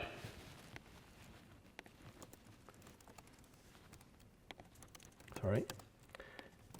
So what type is that? So real is a data type, and it has subtypes. So any type that has subtypes is called an abstract type. You cannot create objects of that type.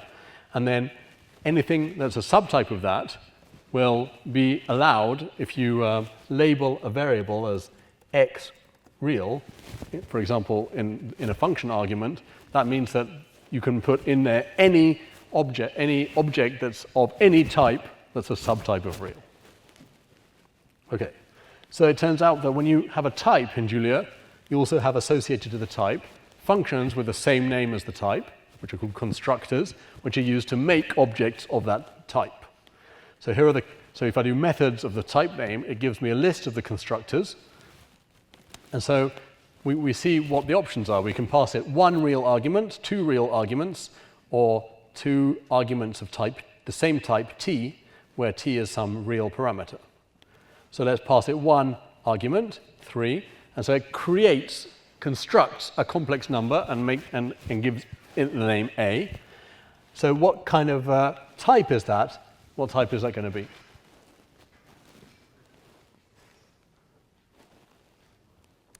So it's complex parameterized with int 64. So it means a complex number which has two things inside, a real part and an imaginary part, and those parts are both of type int64. They're both integers.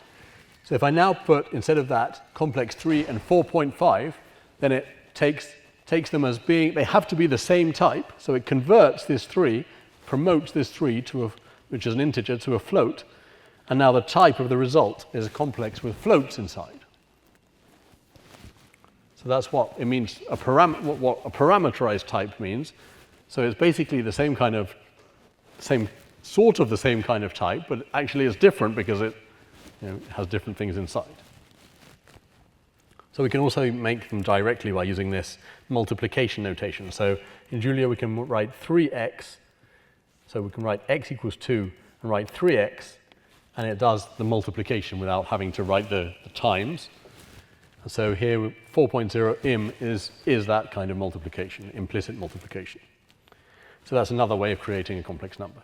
And of course we can do complex arithmetic. Otherwise it would be particularly useless. So we can multiply these two complex numbers that we defined, and it does the multiplication defined as it should be defined for doing the mathematical operation of multiplication of two complex numbers. So what's going on here? We have an overloaded, if you like, this function star, or this thing, this operator star. And what is star? Let's ask Julia what star is. What do you think it is? An operator. It's actually just a function. So operators in Julia are not special, they're just functions with special names that are symbols, right? So it's a generic function, and it has 125 methods. So what does that mean? It means there are 125 different combinations of things that you can multiply. You can multiply booleans, you can multiply a boolean with a complex, you can multiply two matrices, you can multiply all kinds of interesting objects. Right, so that's why it's different from C++, because in Julia, operators are just functions with names that are particular symbols. Okay. And so we don't want to read that list of functions to find out which particular version of the function we're using. We just do @which instead. This is another macro, so it tells us which particular version, which particular method I'm using. So I'm using this one. It multiplies a z, which is of type complex, with a parameter t, which is some real type, and another w with a complex, which is the same type t, and it tells me where that is defined. And this is a link. So what do we do with links? We click on them. Let's click on that, and it takes me directly to GitHub, to the Julia repository on GitHub, and it takes me to the exact line in Julia where this function is defined. Right? So that is the definition in Julia of the multiplication of two complex numbers. How does it work? Well, it just does what you have to do to multiply two complex numbers. There is exactly the formula that you learn in high school or wherever. Depends which country you're from, elementary school or graduate school. Okay. So here we're creating a complex number with the formula real part times real part minus imaginary part times imaginary part. That gives me the real part of the product of two complex numbers, and that's it. Right, so if I go up to the top of this file, then this is the definition of complex numbers in Julia. And you can write your own type. That's what we're going to see a bit later if we have time, because I'm taking a long time. This is the definition of complex. So there's this, for example, complex 128 is just the same. Type alias means make a new name for this type. So complex with a float 64 inside, it's called complex 128 because it needs 128 bits in total to store it. Yeah? Why are we defining a constructor in line 5 that is the default one? Right, thanks. The very good question. So in line 5, what are we doing? We're defining a function, right? This is the syntax for defining a function in Julia. And it takes two real numbers. But if we look at the definition of the complex type, so we haven't seen that yet, but we can understand that this is the definition of a box that contains two things, a real part and an imaginary part. But these real part and imaginary part have to be of the same type. And here, x is any real type and y is any other real type. And so what this does is it says, to make a complex number, first of all, take those two types and make like the smallest type that somehow contains both of those types. And that's called promotion in Julia. And that's all completely explicit. We'll see that a little bit later, how these rules work. Good question. Okay, so you can always have access to exactly what Julia is doing for every single operation. It's really quite something. After promote, it's just dot, dot, dot. Yeah. There's a lot of details in Julia, right? So let's define f. So the question was, what does dot, dot, dot mean in the definition that I just showed? So if we define a function that takes two arguments and it does something, like x plus y, then I call f with 1 and 2, it does the sum. But if I call f with the vector 1, 2, what does it do? It gives me an error because I haven't defined as doing the wrong one. So let's not call it f, let's call it hello, right?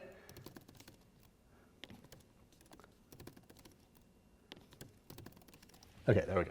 So it does not know how to do hello of an array. Why? Because I have not defined it. But all I want to do is take that array and sort of, yeah, it's called splatting. I want to take each element of the array and make it into one of the arguments of the function, and that's what this dot, dot, dot ellipsis operator does. It's called splatting in Julia.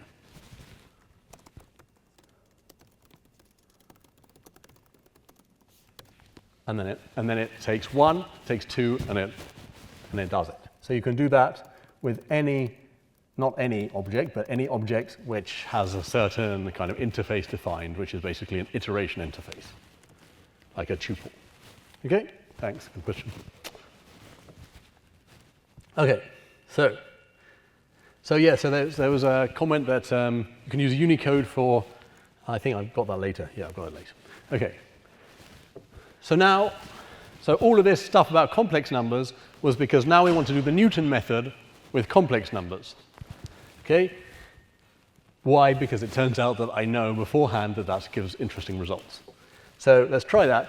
So now, what do we need to do? We want a grid in the complex plane, right? So this is an excuse to introduce matrices, matrix objects. So on a grid, I want a matrix. So how do I do that? So I can just iterate over a range two different things, in a nested for loop, like that, and it'll do what I want it to do.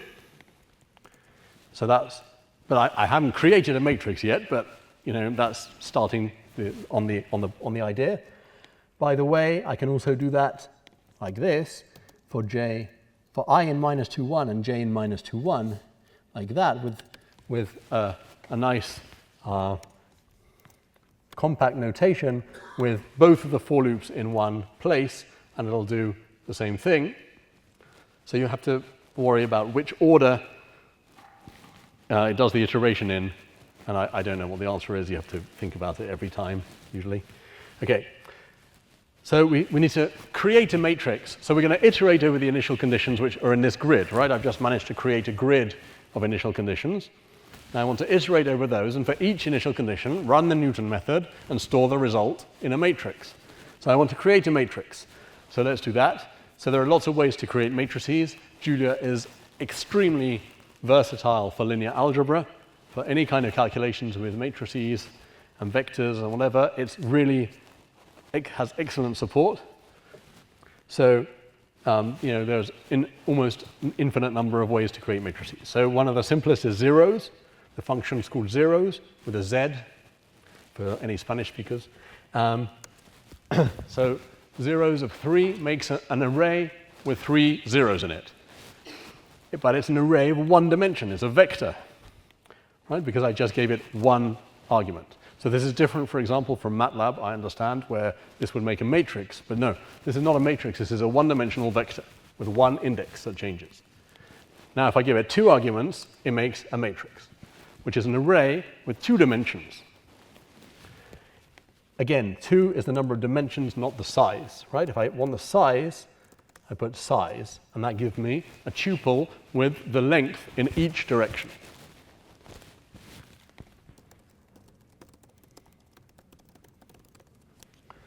Okay, so multiple dispatch that we were seeing just now, where I can define different versions of the function for different argument types, enables Julia to make nice, convenient functions to do these things. So here, I've taken a range, -3 to 2, which is this unit range type, and I put zeros of that. And what does it do? It creates a vector of zeros of the same length as this unit range type. But I can't, it turns out, so I tried to do it for 2 ranges to get a matrix, and it didn't do it. So maybe somebody can add that method. That would be nice. Maybe there's some reason why you can't do that, I'm not sure. But instead of that, we're just going to use length. So let's do it like this. So linear initial conditions, that's not a very good name, but whatever. Length of, so I'm going to put L as length of the linear initial conditions, and then zeros of L comma L. And now I have a nice matrix. So initial conditions is going to be, in the x direction, and in the y direction, I'll take these initial conditions. And now I'm going to make this matrix of zeros, which I'm going to fill up in the same way that I did, in the one-dimensional case. But I want to store the root that this method converged to. And that root is going to be a complex number. If I try and store a complex number inside this matrix, which is using this notation with square brackets, 1, 1 is the element in the matrix, remembering that all indices start from 1. That's, again, start from 1. So this is going to be the top entry, top left entry. I'm going to try and store a complex number in there. But the matrix, zeros by definition, by default creates a matrix of zeros which are floats. I'm trying to push a complex number into a float matrix. What's it going to do? Give me an error. And the error is a different kind of error, so there are lots of different types of errors in Julia. This is an inexact error, and that occurs when you have a variable which is like an array where you have a certain type stored inside something else, and you can't change that type. It's fixed. And so you're trying to push an object that's sort of a bigger type inside, right? So complex can't fit inside a float. So what do we have to do? Well, instead of doing that, we have to just take the same code and make a zero matrix of complex numbers instead. So it turns out that the notation for that is just we put complex 1 to 8 in there, which is, as I said, is the same as complex float 64. And so there we are. Now we have a zeros with complex numbers. Now we can put complex numbers inside, and it'll be fine. So if we change the first element of roots, then there we see that it has changed from 0 to 3 plus 4 im. So we're now in the position to do the Newton method for complex functions. So let's define a function of this complex variable z, which is z cubed minus 1. Now, actually, I didn't say that z had to be a complex number, so it will also work for integers, but it will also work for complex numbers. Right? But I don't have to restrict it. I can if I want. So I could restrict this to be f, oops, oh dear. Oh dear. Yeah, okay. That was interesting. So yeah, and I'm going to define the derivative as well. And now I'm going to do a version of the doRoots function where I pass it a range object that it's going to use to construct these matrices, just like we just did. And then I'm going to do these enumerate operations to loop over the matrix. I'm going to create the complex number. I'm going to do the Newton method a few times. And I'm going to store the result in roots. So it's exactly the same, except that I'm now in 2 dimensions. And I have this roots matrix instead of a roots vector. Is that clear? So let's do it. So it takes a while.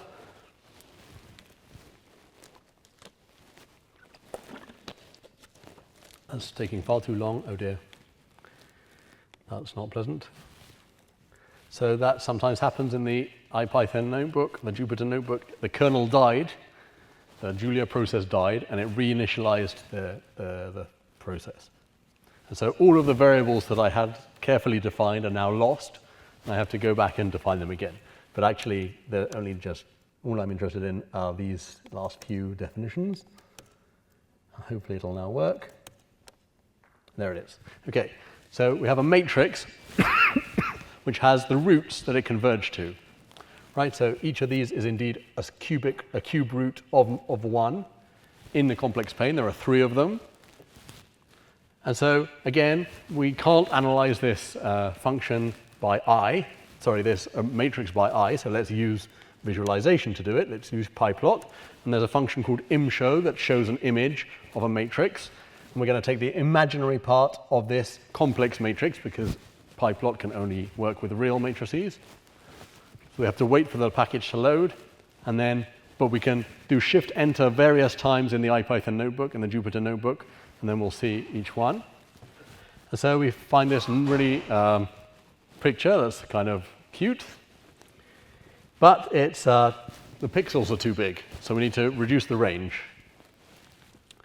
So, and also, it turns out that Python and Julia used, this is a Python package, so Python and Julia use different storage directions in the matrix. So Julia uses column major storage, so it means that the fastest index changes vertically, whereas Python does horizontally. So we'll just switch the real and imaginary parts.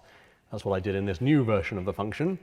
Just put y plus x times imaginary instead of x plus y times imaginary. And now we'll put a different range which has a lot more points in it, but I reduced the number of iterations so it'll be faster. And we see this picture. And so this is what's called the Newton fractal. So what are we seeing there? We're seeing where does each initial condition converge to? And those are shown in different colors.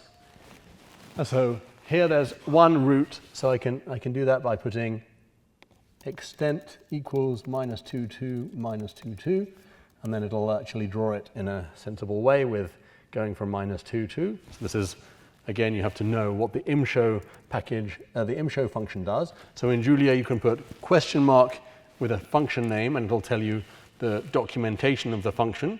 So here we can see what options we have. So this is taken direct from the Python package. This documentation has a lot of options for this function, and one of them is extent. And you put the values there for the ranges of the x and y axes. And so one of the roots is here, 1, 0, right? 1 plus 0 imaginary. And another root is here, and another root is here. So we'd actually like to label those roots. So we can do that. Oh dear, that's in a different version of the, oh no, here it is. Oh, so I actually made it into a function. Oh dear.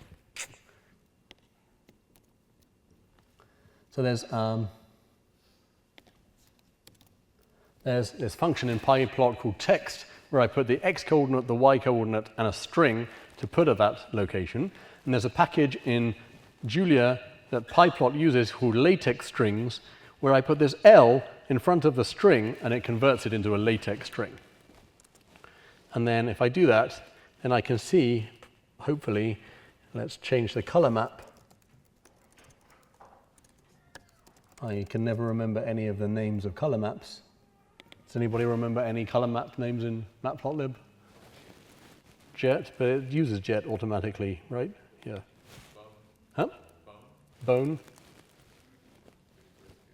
Yeah, so here we can see that it actually put a nice LaTeX formatted label on the thing. So these are the roots, the 3 cubic roots, and there's one that's black. The 3 cubic roots, and so the colors correspond to which root did the method converge to starting from that point. And what we see is that the structure of that set is this terribly complicated object called, which is it turns out to be fractal, so I can do it as sort of arbitrary magnification, arbitrary zoom, and I'll see more and more detail in that structure. I mean, again, it's not a maths class, so it's just a really nice example of the kind of calculation that we can pretty easily do in Julia. And so it turns out that, okay, that was a bit, bit complicated this function. All I wanted to do was create a matrix and evaluate, run a function at each point of the matrix. Do I really need to work that hard? And the answer is no. There's a nice way to do it, which is called array comprehensions.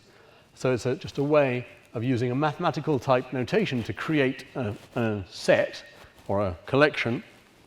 So I can just write squares is the list or the array of the values of x squared for x that runs from 1 to 10. So if I do that, I get an array with those squares in, instead of going through and making a new vector and doing a loop and putting the result in. So it's just a much more concise way of constructing these objects. And so I'm going to define a Newton function that does the Newton method, with, again, a globally defined f. That takes an initial condition and it takes a number of iterations. So there I've given it a default value of the number of iterations. So when I do that, it actually immediately defines a generic function with 2 methods. So what are those methods? Oh, so I'm repeating myself. Methods of Newton. So it actually, what does a default value of a function do? It actually just creates 2 different methods, one with this argument and one without it. Right? Okay, so now I'm going to define a function that calculates the Newton fractal. So instead of this do roots thing, which calculates the Newton fractal that was this long function, all of that reduces to this one line, which is make an array which consists of running the Newton function on the value b plus a times imaginary for a in this range and b in that range, in the same range. And so when I do that, it's going to return this matrix, take the imaginary part, and do the same calculation, and it gives the same result. And so it's just a much neater way of writing this matrix creation.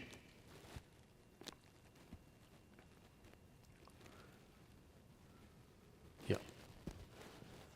Okay, so maybe now would be a good time to take a break. Does anybody know? Questions?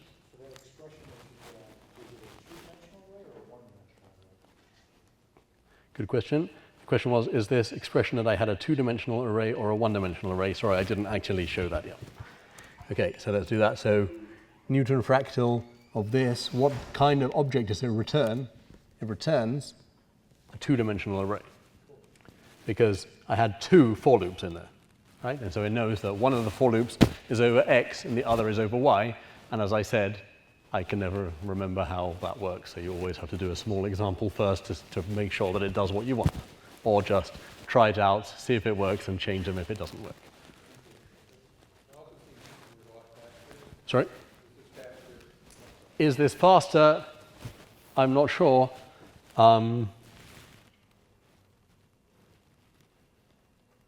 Let's try. So range equals -3 to 0.01 to 3 time do complex roots of range. And I'll just run it again to make sure that it was already compiled. So that takes 1.14 seconds. 1.12. I mean, it varies a bit depending on what's else is going on in the machine. And so I've got range defined, and I'm going to do complex roots 2. No, Newton fractal, sorry. Time Newton fractal with the same range. And it takes the same exact time because it does exactly the same inside, apparently, and even the same number of bytes allocated. So it really does exactly the same. So it's just a nice syntax to do the nasty calculation that I did. Okay, should we take a break or should we carry on? Yes, which? Break. 15 minutes. Till 3:45. So it's actually 12 minutes. Oh, right. That's a very good question. The question was, is Julia ready to be used as an introductory programming language for somebody who's never programmed before? And the answer is, ask my students, please. So the last 2 terms, well, 2 terms ago, I used it for people who had seen, let's say, very basic programming and so for a computational physics course. But because of the structure of the degree program, basically they had completely forgotten anything that they might have already known about programming. So had to start from 0. And I would say that I also, at the time, was not so clear about a lot of the basic concepts in Julia, which didn't help. But it was a bit of a gamble. But I think, I mean, it's certainly, I would say, let's say it's almost as good as Python in terms of learning the syntax.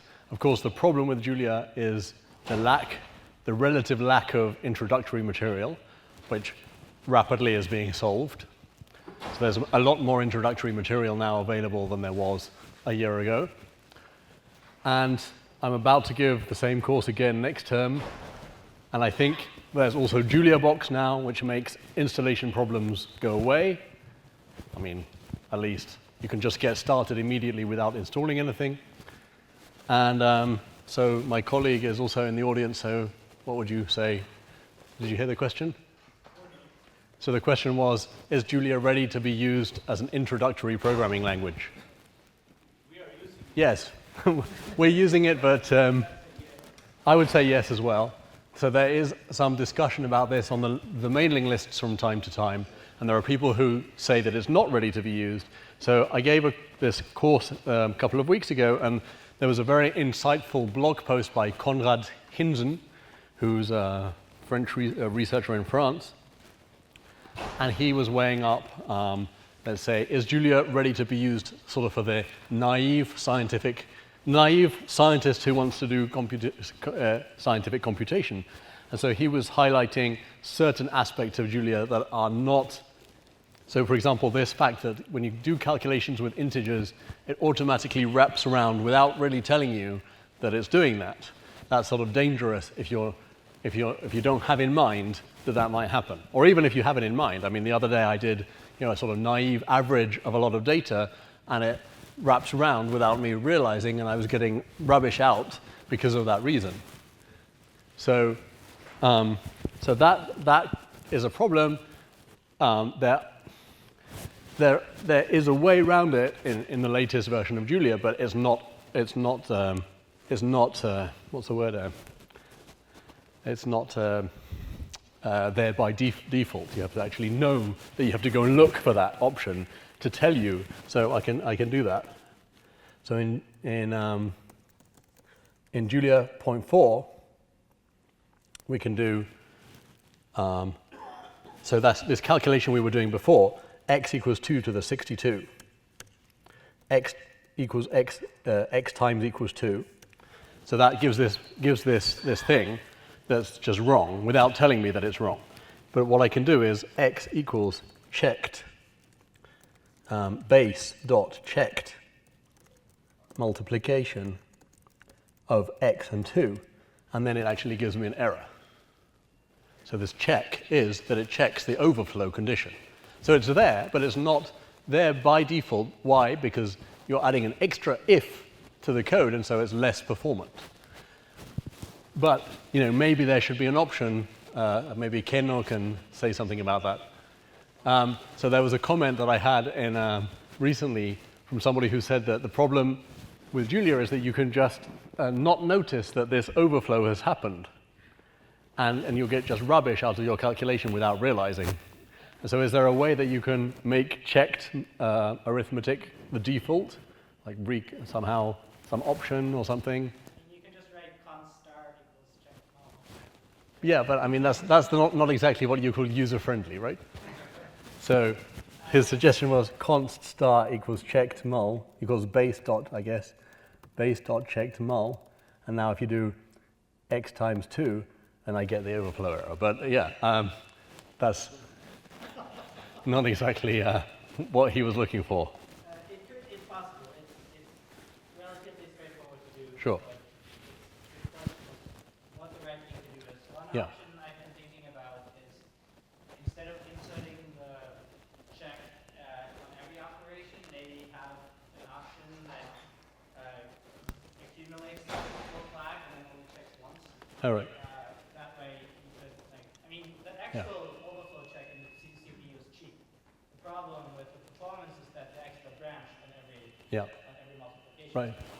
Yeah. So Thanks. there's potentially ways around it. Okay. So the answer was, there are possible ways around it, and maybe you could accumulate the flags which are CPU level flags, if I understand correctly. You could accumulate those over several calculations and check that later. So it's not currently the default. You can get around it like this. Yeah. Is the problem with what you did there that that doesn't only affect the new things you compile?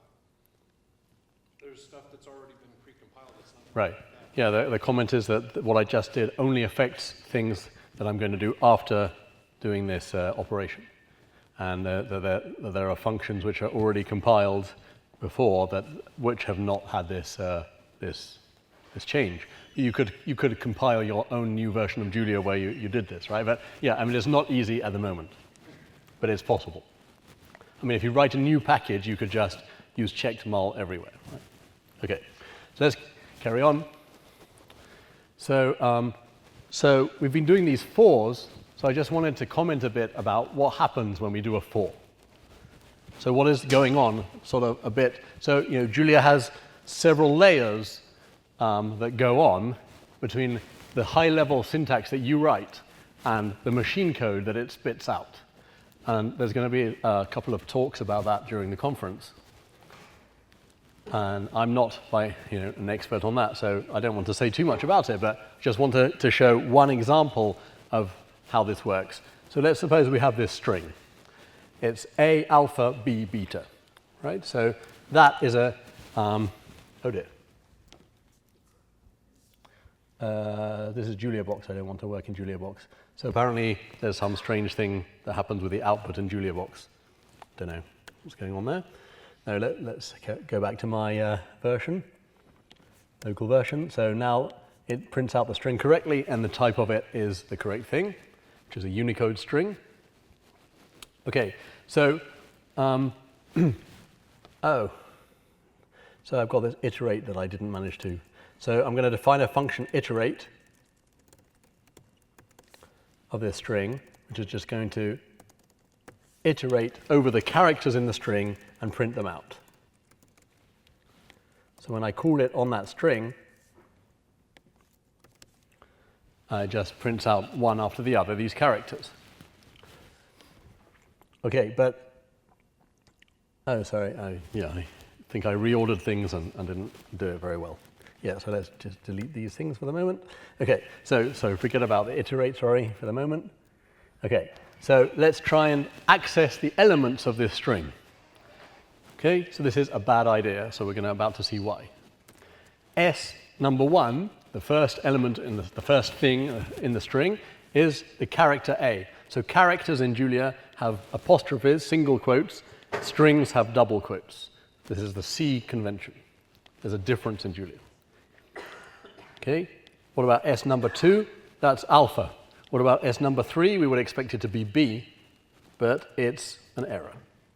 And it says invalid UTF-8 character index because Unicode characters are more than 1 byte long. So here, the sort of ASCII characters, even when you think of them as Unicode, is a 1 byte long, as far as I understand. Correct me if I'm wrong, please. And non-ASCII characters are more than 1 byte. And so you can't actually do this S3 thing. So S3 does not give you the third character in the string. Nonetheless, we can define this string iterate function that I tried to do. And with this for loop, it does the right thing automatically. So it's not doing what I just tried to do. So the question is, what is it doing?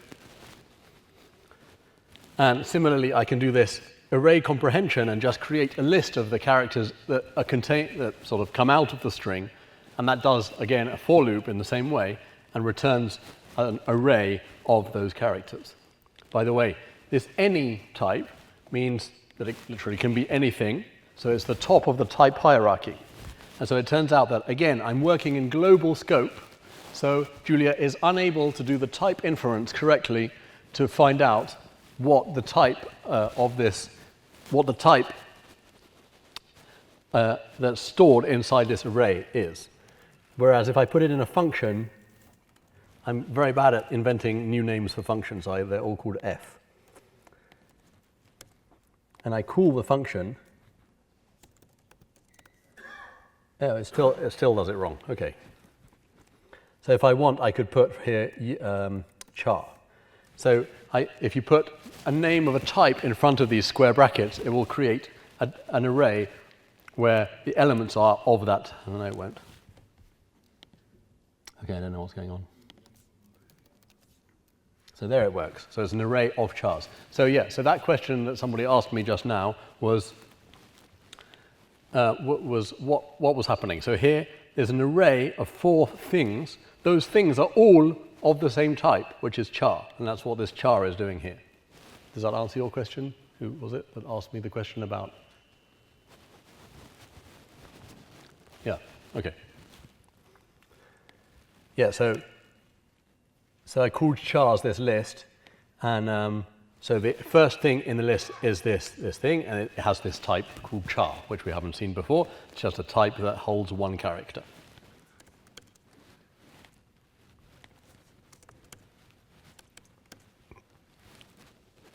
Okay, so what's going on under the hood in this iteration? So let's do this strange thing, code lowered, at code lowered, and we're going to put the function call. So I've forgotten what it was called, string iterate of s. So here we're seeing the type, the tab completion in the Jupyter notebook. It gives me a list of all the functions which start with the letters stri. I put enter, and it completes it for me. Right. So all these at code things, right? So if I put at code tab, it gives me a list of all the at code things that there are. All the functions that start with the words at code. So what does that do? So it returns this absolutely horrible looking thing. So what is this? It's one of the steps, the first step, or the second step, or sort of the first 1.5 step, of the process by which Julia converts my high-level code into machine code. So what's it doing? It has rewritten my for loop in a different way. So what way is that? It's using this start function, this next function, and this done function, and it has replaced my beautiful for high-level, understandable code with some disgusting go-tos, right? But, that's what computers do finally underneath, is just they jump to different places. So this is the first process in this sequence of steps to get to machine code. Let's just look quickly at the next step, code typed. Sorry, I have to put the whole function call. So it takes a function call and it tells you what the code is that function call produces. So this does the same thing, but now every single variable has a type associated. So Julia has done this type inference process and has decided, yes, I know that this thing S is a Unicode string. It cannot be anything else. I know that this thing called var1 is an int64, and it has every types in every single place, and that's how it does this, follows through and finds out what each object, what type it is, and then here it tells me what kind of type it returns as well, right? So anyway, so let's carry on. So the next thing in the list is code LLVM. So LLVM is this sort of intermediate step. So it's this code that looks even more disgusting, because now it's not Julia anymore. It's some other language called LLVM intermediate representation, and it's sort of much closer to a machine level thing, but it's still high level-ish. Well, not high level, but I mean it's still not machine code. And then the final level is code native. So LLVM is a separate project that Julia depends on, and that a lot of other compilers use. And finally, LLVM does the translation from this intermediate representation to actual machine code that's specialized for my machine, which is Intel, whatever processor it is. right? And there is the machine code to do this function. So it's a pretty large amount of machine code. That's why we don't write assembler anymore. Okay, so that was just a brief step through what Julia does underneath, and it's pretty, it's a pretty complicated process that the original developers of Julia designed. Okay, but so this for loop in this first step got changed into this start, stop, and start, next, and done. So let's look at those.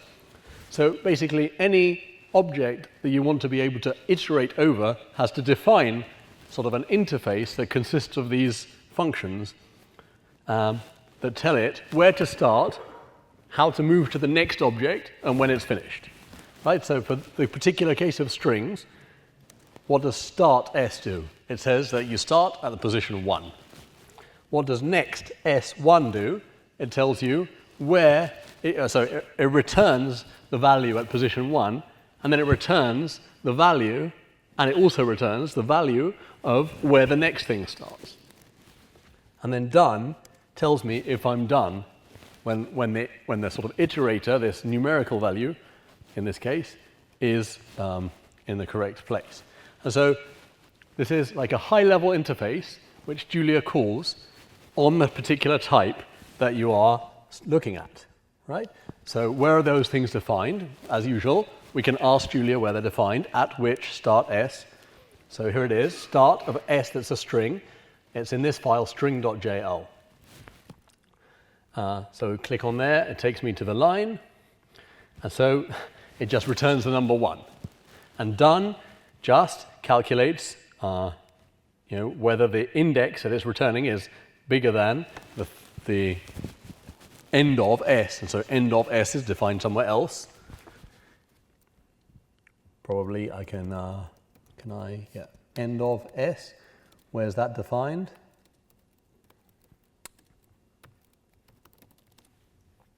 That's defined.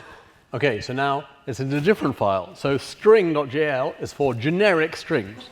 So the type string is an abstract type. You cannot create an object of type string, because string has subtypes. All of these types of subtypes are different kinds of strings. And so this start function works for any kind of string. But the end of function, only this particular version of the end of function is only works for that particular kind of string, which is these Unicode strings. So we're beginning to see this, the way that this multiple dispatch makes a patchwork of functions that cover all the functionality in bits. So some of the functionality is sort of at a high level for any kind of string, and then some of it is different for different kinds of strings. And now next is also in this next. So this version of next that it's using for this particular string is the next for an s that's a Unicode string, an I that's an integer, and it's defined in this UTF-8 file. So that's specifically for Unicode, and we can go and see what contortions does it have to go through to find the next character in a Unicode string. And the answer is all of that stuff that I don't understand. Right? So basically, you have to understand what the structure of Unicode is, and so there are all these functions, that work out given the structure of Unicode.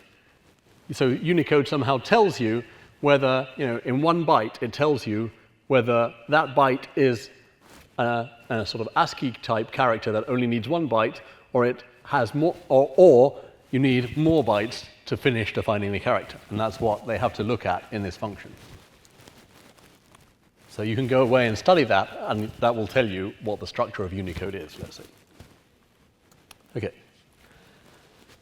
So that's that's one example of the way, let's say, that Julia allows us to make sort of this pretty generic syntax for something, which is turned into just this, using this start, next, and done types that the user is not supposed to use, really. I don't use start, next, and done. I just write a for loop. And Julia knows that it just has to go and look at that start, next, and done. So for example, if I write for I in 1, print line I, end, okay, that works, for example, right? So start of 1 It turns out that so you can't iterate over a single number. So I'm just trying to think if there's anything you can't iterate over.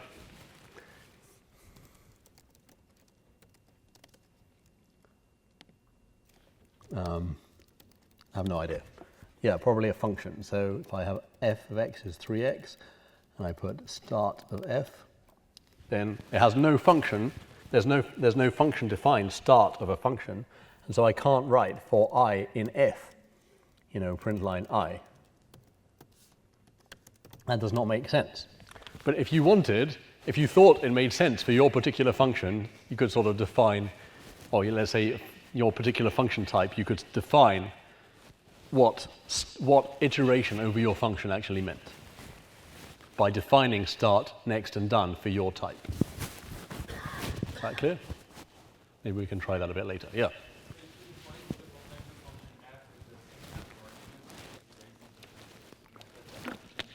Thanks, yeah. So the question is, if I define several times the same function, so if I define x that works on an integer, and it's 3x, then, f of 3 is 9, or let's say f of 4 is 12.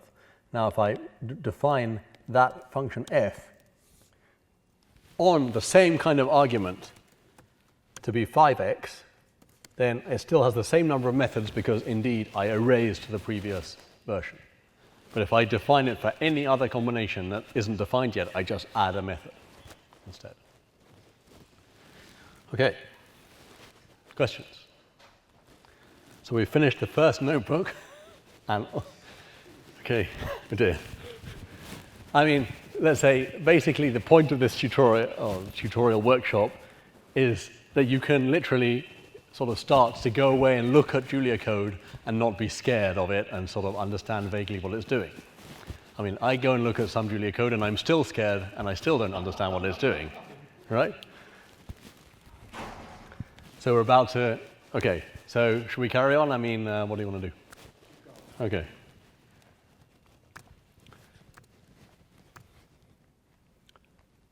Yeah.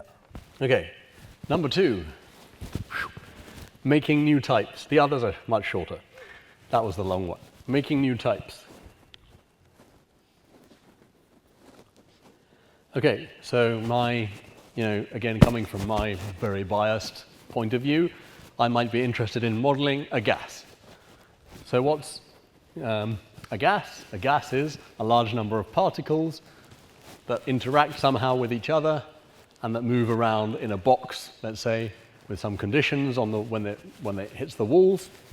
So all of that I would have to code. Of course, we're not going to do that right now. We're just going to think of a gas as a large number of particles. And a particle, what is it? It has a position, let's say in 2 dimensions, in a box in 2 dimensions, a position and a velocity and a mass. So I want to be able to define an object, a new type, called particle that has those things inside. Right, so the position is a vector in 2 dimensions, so I need a type that defines a vector. So that's the first thing we're going to do. So I could use the built-in vector type in Julia, the array with 1 dimension. And that's a good idea, except maybe it's not the most performant. Maybe it doesn't have the best performance. So maybe I want a vector which is of a fixed size. And so, for 2 dimensions, I want a vector with just 2 entries. And so that why is the standard Julia vector not necessarily the best solution? Because since it has a variable size, all the operations are defined in terms of for loops. And a for loop has a condition at the end that it checks every time it goes through the loop. So that condition, I don't need it if I have a fixed size. And so currently there are no fixed size vectors in base Julia. There are at least 2 packages in mutable arrays and fixed size vectors that define these things. So this is a work in process. So probably at some point soon there will be fixed size vectors in Julia that are very high performance. But for the moment, we can just roll our own, we can just make our own type, which is a vector 2D. So, okay, you can argue about whether it's necessary to do this, but it's a good example of how to define types. So, did do some performance checking in my own code that uses these kind of things.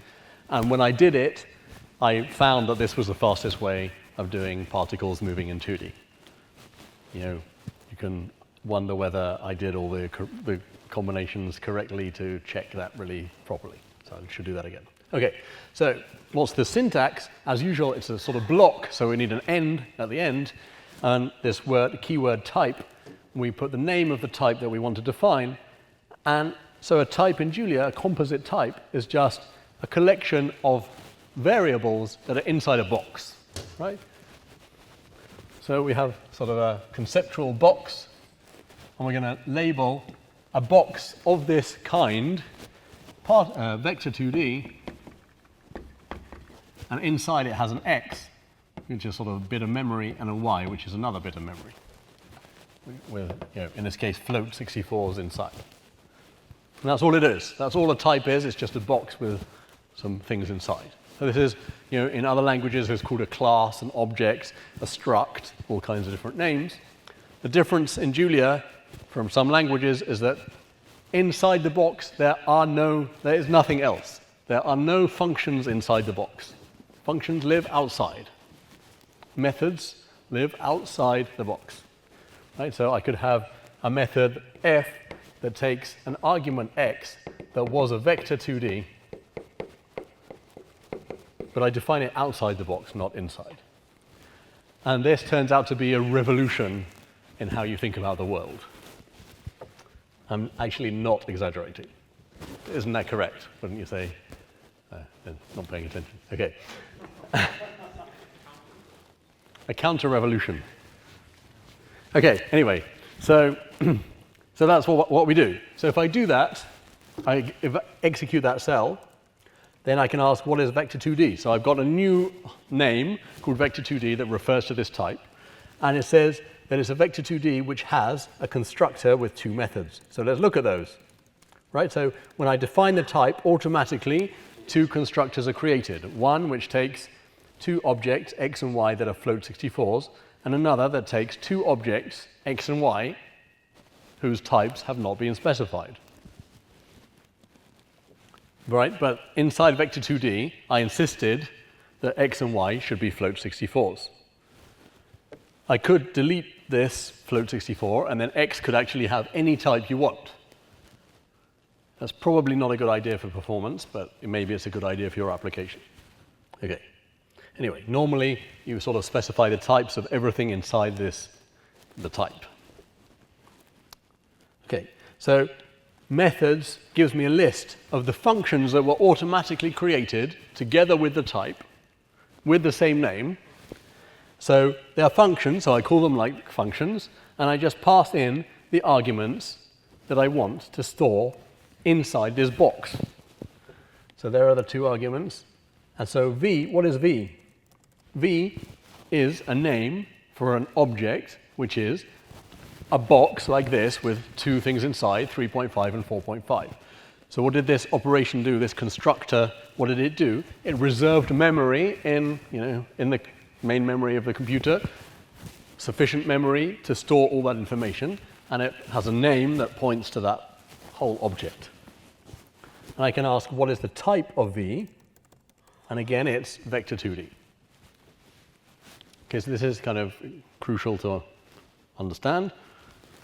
So it makes an object that, so when I define the type, what I'm saying is sort of, what is the template, what does the cookie cutter look like that makes an object of that shape? It doesn't actually make any objects. To make an object, I call the relevant constructor function, and that actually creates a new object of that type. Okay. So what happens if I try and create a type, create an object vector 2D which has these two arguments, 3 and 4? What's going to happen? What's the difference? They're not floats. So what should happen? So there's two possibilities. It could throw an error because I haven't given it the right inputs, or it could promote the integers to floats. Which do you think it's going to do? Promote. How do we know? Because there is this other function that takes two things of any type and makes them into floats. Sorry, and we don't know what it does yet, right? But it exists. So let's try it and see what it does. It does make them into floats. So what should we now try? Yeah, vector 2D of a character and another character. Okay, so what does that do? So I think that's actually been changed. Has that been changed in Julia 4? So float 64 of a character, it gives now an error. So that's much more sensible, right? Because a character is not really an integer. So this was giving the ASCII, this was converting C into the ASCII number, the number that in the ASCII representation corresponds to the letter C, and then it sort of converted that into a float. And that's just really not very sensible. And so it's been changed, right? So in Julia, no, I mean, so obviously you do sometimes want the ASCII version of a character, and so there is some way to do that. I have no idea what it is. There it is. So you can sort of force it to convert this character into an int. But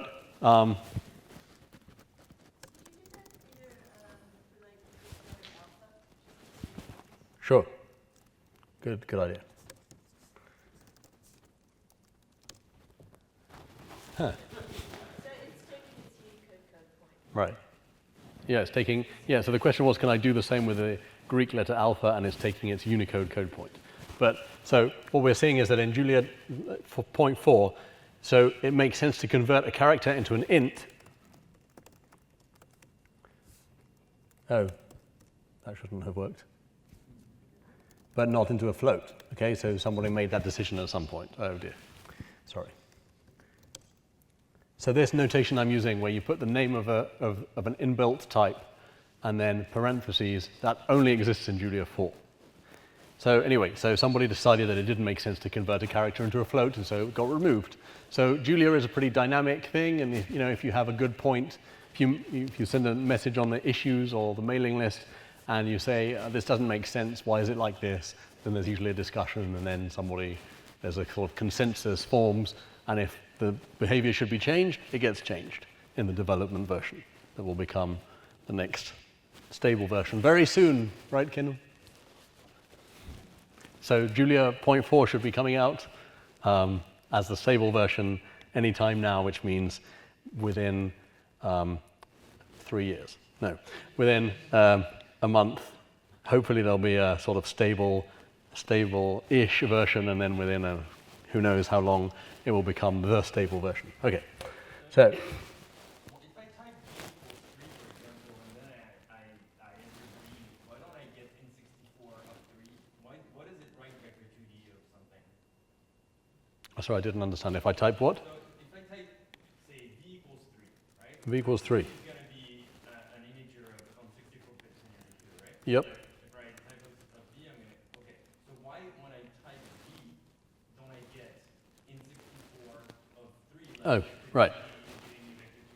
Right, so the question is, why is the display different? So when I type v, it just prints out 3. It doesn't print out, it could print out int64 of 3. Right? Is that the question? Yeah, so this is just a display issue, right? And so it turns out that so when Julia displays an answer, it's calling a particular function. So that function is called show, and it lives in base. And so what I could do is, if I wanted it to do that, I could actually define it like that. So x base.show EO, which is IO, which is of IO type, and x, which is an integer type. What I'm going to do is print to the stream IO, I'm going to print hello of the value of x. And now if I put 3, it prints hello of 3. So this is, you can just configure it how you like using this show function. So it's pretty neat. And there's particular functions that you can call that I've never quite got to grips with in the Jupyter notebook in particular. So for example, there's a package called SymPy .gal, which is an interface to the Python SymPy library. So let's just see that very quickly, because it's neat. Using SymPy, which is written with a capital P. So it's just a Julia interface to this Python library called SymPy that does symbolic manipulation. So it takes a while to load because it's pretty big. And then I can put x equals symbols of x. And then it actually prints x in, as if it were a mathematical object in the correct font using MathJax. So it's calling, some special version of show, basically, or some other function. I don't remember exactly which function. It's calling some special function that displays an HTML representation, that then calls out to like a JavaScript-y thing that calls out to MathJax inside the notebook. So it's all pretty neat. So you can do all these things. I mean, all these things are possible. So that's like repr in Python, if you know Python. Okay. Yeah. So how did it know to create a second method that promotes the two floats? How does it know to create a second method that promotes the two floats? It does that automatically. It does that automatically. So let's try v equals a vector 2D of a string A and a string B. And it says convert has no method to convert a string into a float, because that doesn't make any sense. And so that second constructor is defined automatically somewhere in the main Julia code. I wouldn't know where to look. And I guess all that stuff in any case has been changed a lot in Julia 4. And so automatically it defines that constructor basically to do something like automatically try to convert the first argument to a float and the second argument to a float and see if it works. Okay, good question. So now let's define two vectors, v and w. So it just returns the value of the last one, as usual. What happens if we add them? But it defined both of them. What happens if we add them? What happens? Not nothing, it gives me an error, yeah. It has no method because I haven't defined what it means to add two vectors 2D, so it has no idea what to do. So what do? What's the solution? Oh, yeah, I've got the solution there. Okay, what's the solution? I define it myself, right? So I just put plus of A, which is of type vector 2D, and B, which is of type vector 2D. How do I do that? I make a new vector 2D, which is the sum of the x components and the sum of the y components. Let's do that. And then plus is now a function. So I added a new method to plus, to the function called plus, which does arithmetic, does sums. And now what do? So I already had defined v and w. It didn't work before. I defined a function plus, and now it works. Right? So don't know if there's any other language that would do that for you. You'd have to actually go and redefine the objects so that the new definition worked or something in Python. Don't know. Okay. So that is let's say the equivalent of operator overloading, and it's just so sort of simple and nice and natural to do, in my opinion. What was the meaning of const that was mentioned earlier? Oh, const means that you're defining a constant, and so you can't, but it's not actually really that constant. But basically, it means that the type of the object cannot change. So yeah, when I said you should not use globals, you can use globals if you define them as const. So if I put const, I don't know, let's call it AAA equals 17. I've still got my strange form of writing the ints, right? Right? So what is AAA? It's 17. What happens if I change it to 13.5? I can't because it's a constant. What happens, though, if I change it to AAA equals 117? It allows me to do it because it's the same type, but it gives me a warning that I'm redefining this constant, supposedly. So it's a bit strange behavior, but the point is that constant fixes the type of this variable. I cannot In the same session, I cannot change the type. And so Julia knows what the type is. And that was the problem with all these global discussion, was that it didn't know what the types of things were. They might have changed. But if I use this const keyword, then I know that that type won't change. And so I can use, so, you know, you can use sparingly, you can use global variables as long as you declare them const. And type inference will still work, and you'll still get good performance. Question?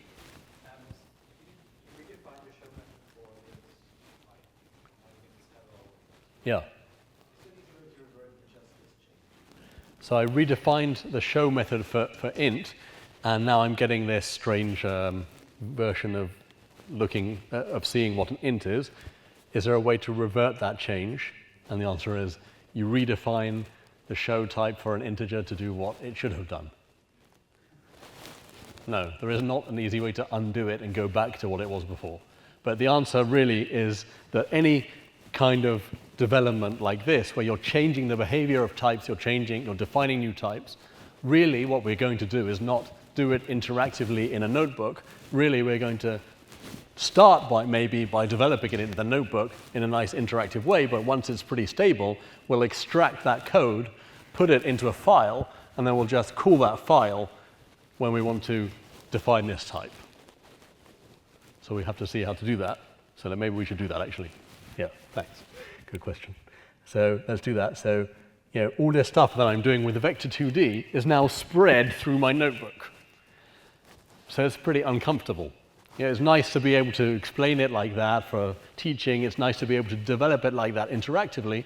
But now, okay, I've defined several operations on vector 2D. I'm pretty happy with them. I want to now sort of have a little library about vector 2Ds. So let's do that. So this is a good moment to introduce Juno. So Juno, as I said, is an IDE, an integrated development environment for Julia. It's sort of a glorified editor. So this is Julia code.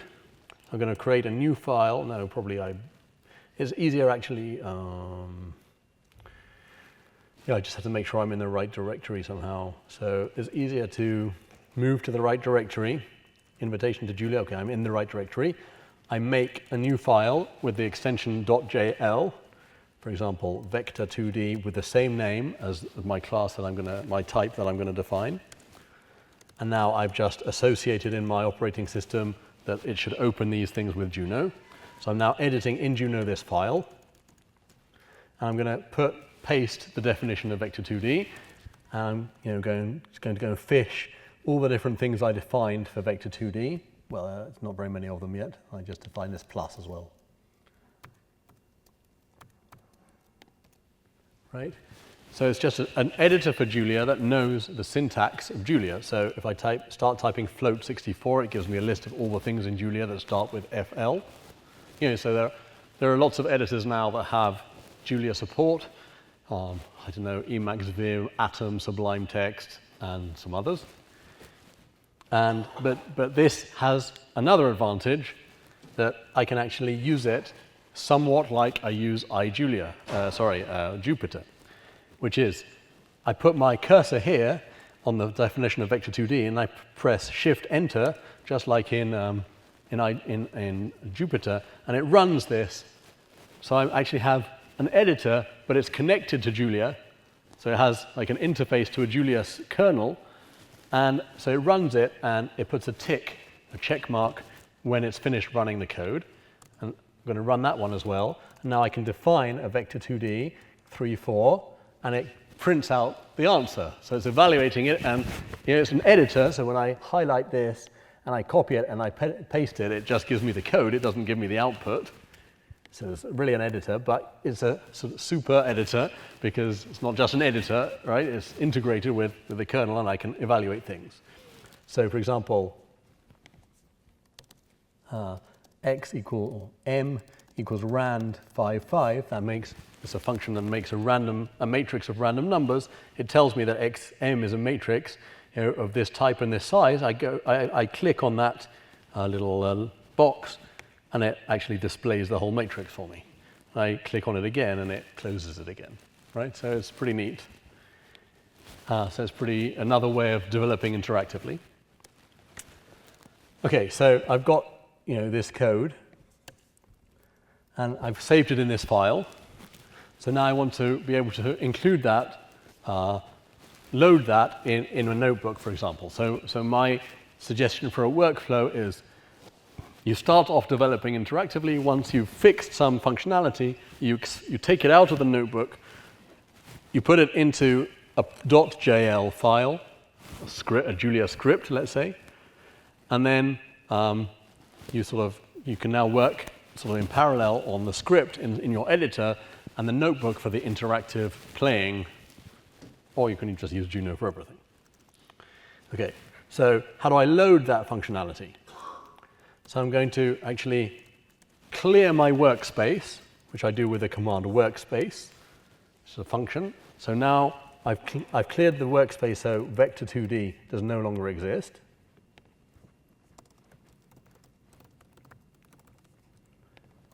So now I'm going to import those definitions from the file. And that's done with include. And I put in in quotes the name of the file, which was vector2d.jl. And not in the right place, apparently. I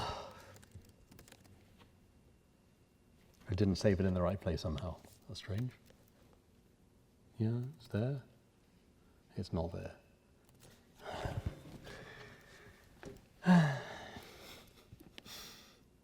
Oh, because I'm in the wrong place. Yeah, this is this version that I cloned. It's not the version I'm working from anyway. Move vector to the right place. So now it should work. There it is. Now I can include it. Okay. So and the last thing that it did was define this plus. So that's why it's just written that. As usual, it returns the last thing it did. And now vector2d is defined. There we are. Right, so that's the way that you can just stick a load of Julia code in a sort of little library. Later on, we'll see how to really make a proper library, called a module, but this is sort of the light version. Yeah.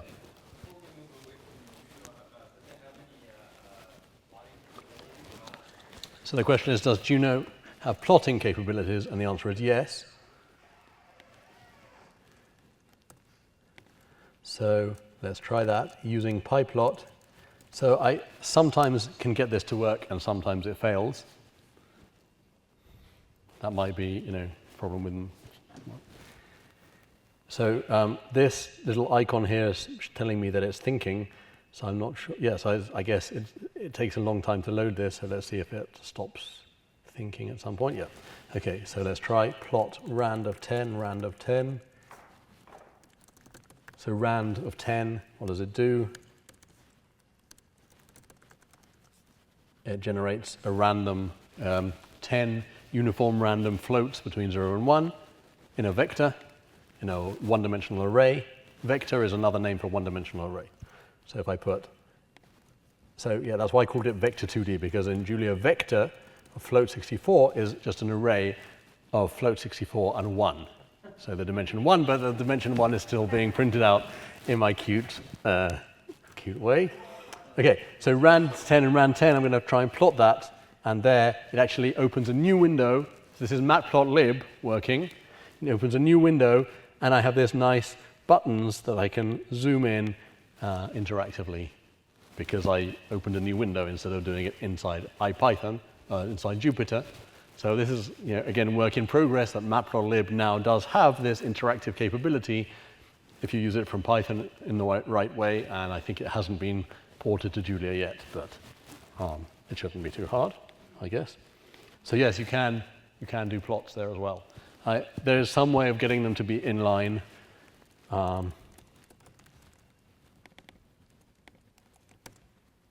That wasn't it.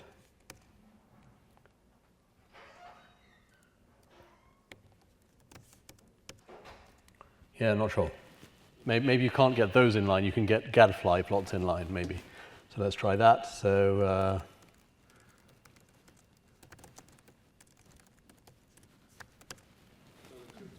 have the GL tutorial.gl that comes with Juno. Maybe you close the tab, but when you first Oh, to have the GL and to have the pie plot, any plots in line. okay. Right, so the comment is that when you install Juno, the first thing that it does is open a tutorial, and there you can plot in line with PyPlot. Okay, yeah, I'm not sure. So Gadfly has a different syntax, so okay, it's with Gadfly, so let's hope that works. So the syntax is that you have to pass, these are called keyword arguments. So you put the actual name of the argument equals and the value. And no, I think it still thinks that plot is the version of plot from PyPlot, possibly. Not sure. So, yeah, oh dear.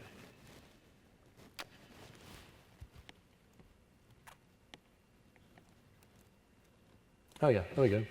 So in line we get this nice. So this is showing off PyPlot, Gadfly, sorry. So Gadfly makes, as far as I'm not mistaken, by default SVGs, which can be, so here I've got this, so I can scroll around by dragging, and I've got this zoom thing here. So that's pretty neat as well. And you know, it gives a sort of more modern interface to the looking plot. So actually in Matplotlib you can now change very easily the way it looks as well. So let's try that. Yeah, I've now got rid of PyPlot there. Okay. Do I still have PyPlot here? I'm very confused now. Did I ever have PyPlot here? Oh dear. I think this is a problem of using the workspace command does something funny, and that's what all these warnings are about, apparently. Quite a lot of them. So these are warnings coming from this module called compat, which is for using the same code with version 3 and version 4. So compat is a way of using the syntax from 0.4 in 0.3 to make sure that your code works everywhere. Okay, so what am I doing? Plot ran 10, ran 10. So I actually wanted to do it with points. So we get that graph, and it looks sort of, you might say it doesn't look that modern. So we can actually just go plut.use ggplot. No. Oh, I've forgotten how to write it. Yeah, sorry, don't remember. Anyway, you can do it. So there's now style sheets in Matplotlib, and you can get them to look like really modern-looking graphs. Okay. More questions in that direction? Okay, so what else can I do? So somebody said at the beginning something about Unicode operators, so let's see that. So I might want to have a dot product, a scalar, or inner product defined for my two vectors. Of course, I have to define it myself, because it doesn't know how to do dot products for my vectors, only for its built-in vectors because somebody defined it. So I have to define it myself. It's pretty easy. So there it is. And then it turns out that Julia has certain Unicode symbols defined as aliases for functions. So if I type \c dot tab, so this is again LaTeX notation, \c dot tab, it puts this dot in the center of the line. That's like the center of the line. I don't know if you can see that. And what is dot is actually an alias for the dot function. But it means that I can write v dot w like that, just as I would in my notebook, my actual, like when I'm writing maths. I can write v dot w, and it'll do nothing because I haven't defined v and w because I killed the kernel. Vector 2D. And W is vector 2D of 5 and 6. Then, oh yeah, right, yeah, good, yeah. So I did this, when I was working on this, this is exactly the process I went through, and then I got very confused what was going on. Because I just defined the dot function, and now it's telling me that dot isn't working for my vector 2Ds. Can anybody see what happened? See something funny, fishy on that? 7 and 1. Right here, I defined a dot function, and it says that it has one method, and here there's a dot function that has 7 methods. So presumably those are not the same function. So why is that? Where does each of those functions live? Very good, yeah. So this dot function, well, it's obviously the one I just defined. And apparently it created a whole new function called dot, because it only has this one method that I just defined.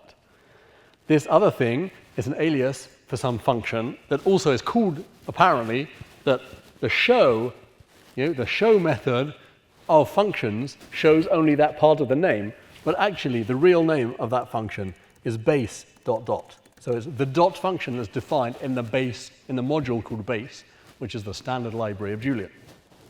So base dot dot is that function, and I didn't define base dot dot, so I didn't extend that version. I didn't extend that function. I defined a different function called dot. So what do I have to do? I have to actually take this definition and make it into base dot dot instead, right?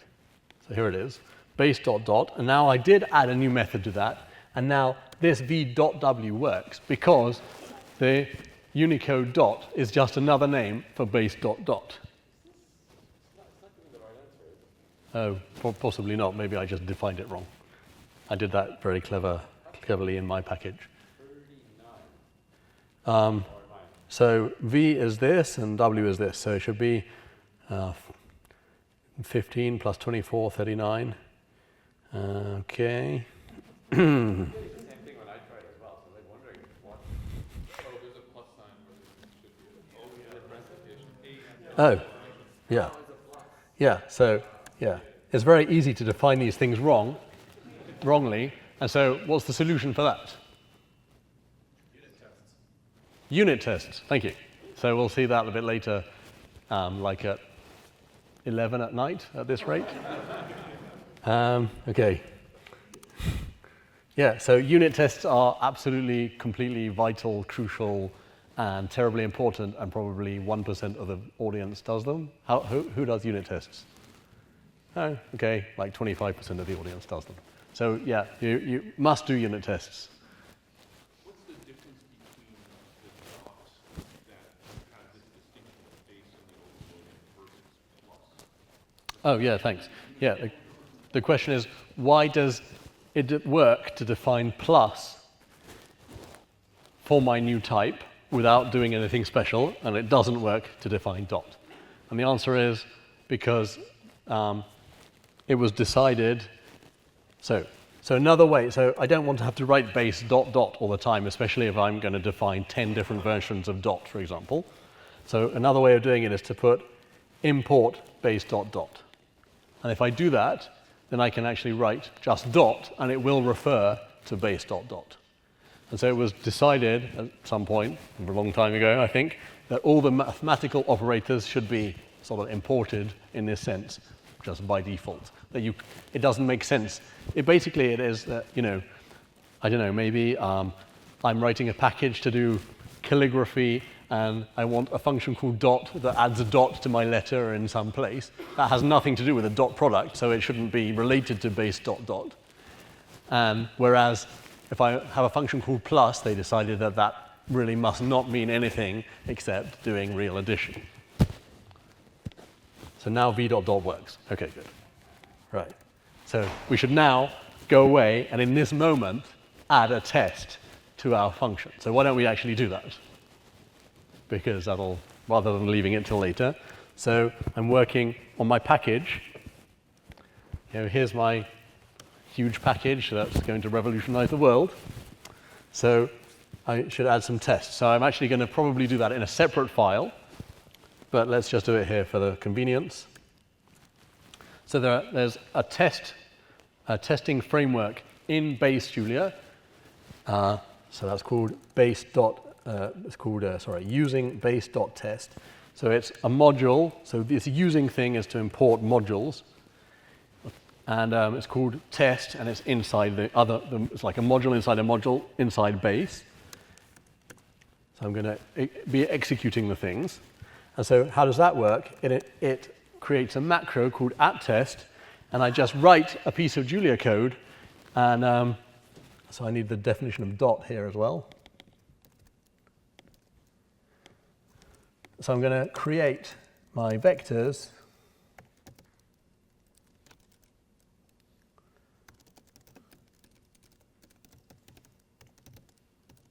Five, 6. And then I'm going to, I have to define all these things, don't I? Yeah. So I'm going to write a test that v dot, so this tab completion also works in Juno, v dot w equals 39. And that worked. If I put here, so if I put the wrong definition of dot, then when I do the test, it will tell me that the test failed. So I just have to write a whole load of tests for every piece of my code that tests that it really does what I think it should do. That's called doing unit tests, let's say. So unit because I'm testing little units of the code. There are other kinds of tests that test bigger blocks. So there's another package called fact check that is not in base Julia. It's a package that you can install with package.add fact check.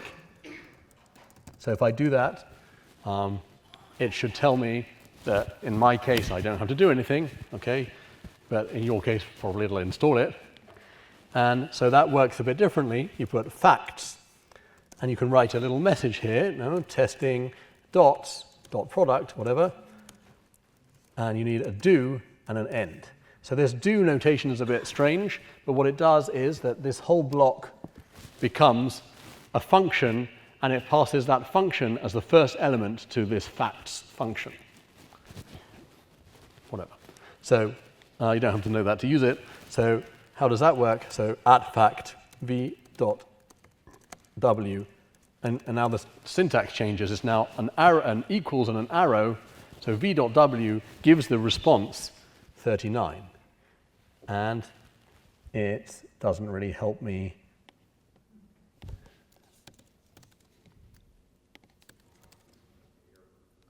Yeah, so that's not very useful. Oh dear. So if we include that over here, if we try and include it again to get the new version of the code, I was expecting that not to work.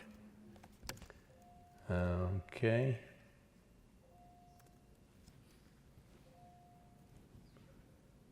You need to move it again?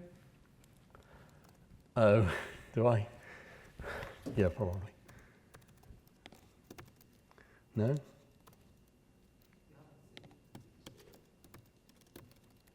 Haven't saved it. Classic.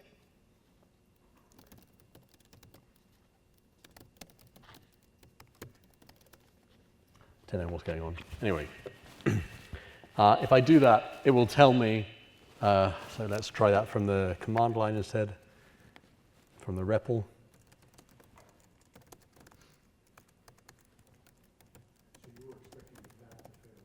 I was expecting the redefinition of the type to fail.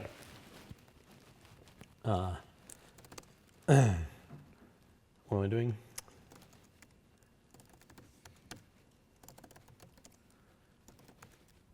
So I can even do tab completion here. Just start typing the name, put tab, and it'll complete the name.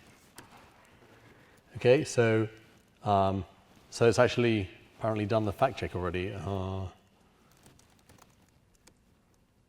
no, no, you're right. It's not in the right place. Oh, I hadn't saved it again? Oh, no, what am I doing? Oh. Okay, so let me just copy all of this.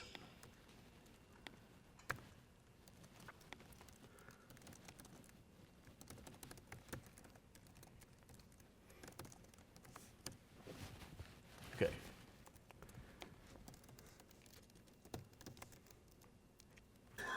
Oh yeah, so I can use Control R. This is a bash shortcut to do a search, a reverse search through my history. So I just start typing include, and it gives me the right line, so I don't have to type that again. And there we go. So the first test failed. But base.test has the problem. Oh yeah, so yeah, I've got 25 equals 39. Right? Base.test has the problem that at the first test that fails, it quits. So that's why it's sort of more useful to use fact check. So I'm going to put 2 tests, or several tests here in fact check. So the first one's going to work, the second one's going to work, going to fail, let's say, and the third one's going to work, once I change the definition to be the correct one. So if I do include vector2d.jl again, what's it doing? Oh yeah, so there it was trying to do this package thing, and there we see what fact check does now. So fact check prints out this testing dot, and it tells me there's a failure in this line that it got that value. So in my opinion, these 2 lines should be the other way around. It should tell you what it was trying to do and what it got. Anyway, and so it actually did try 3 different tests. It got 2 of them right and 1 of them wrong.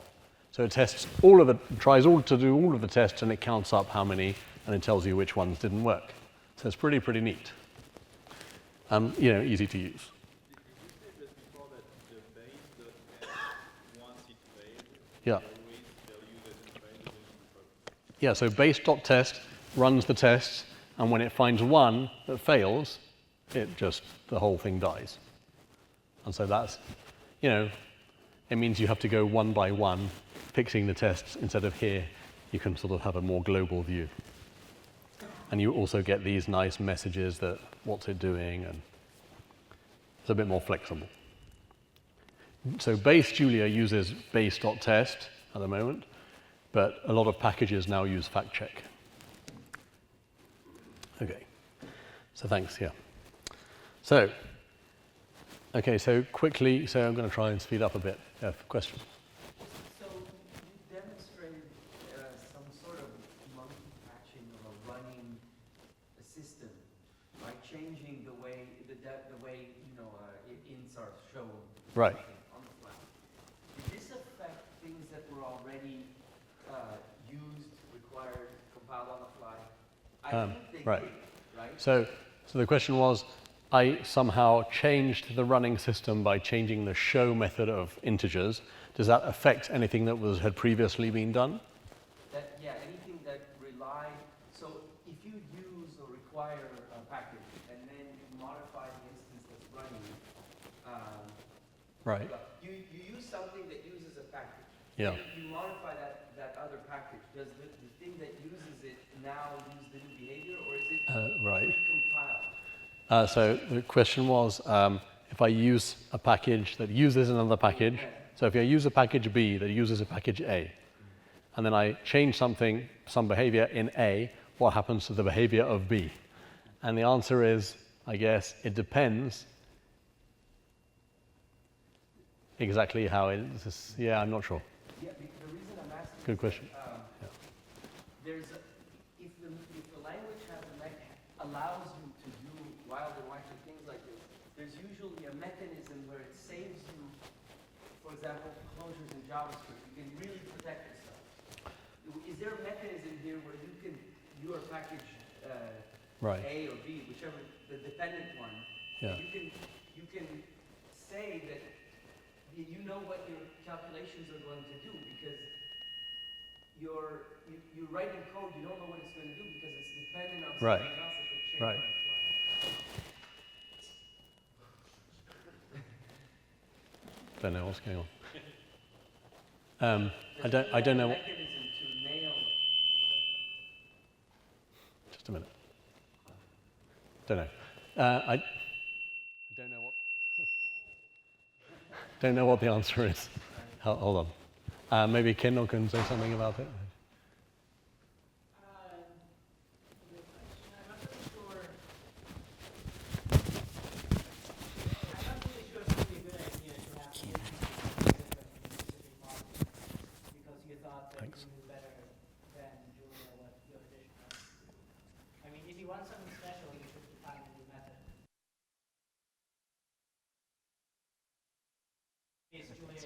Thanks.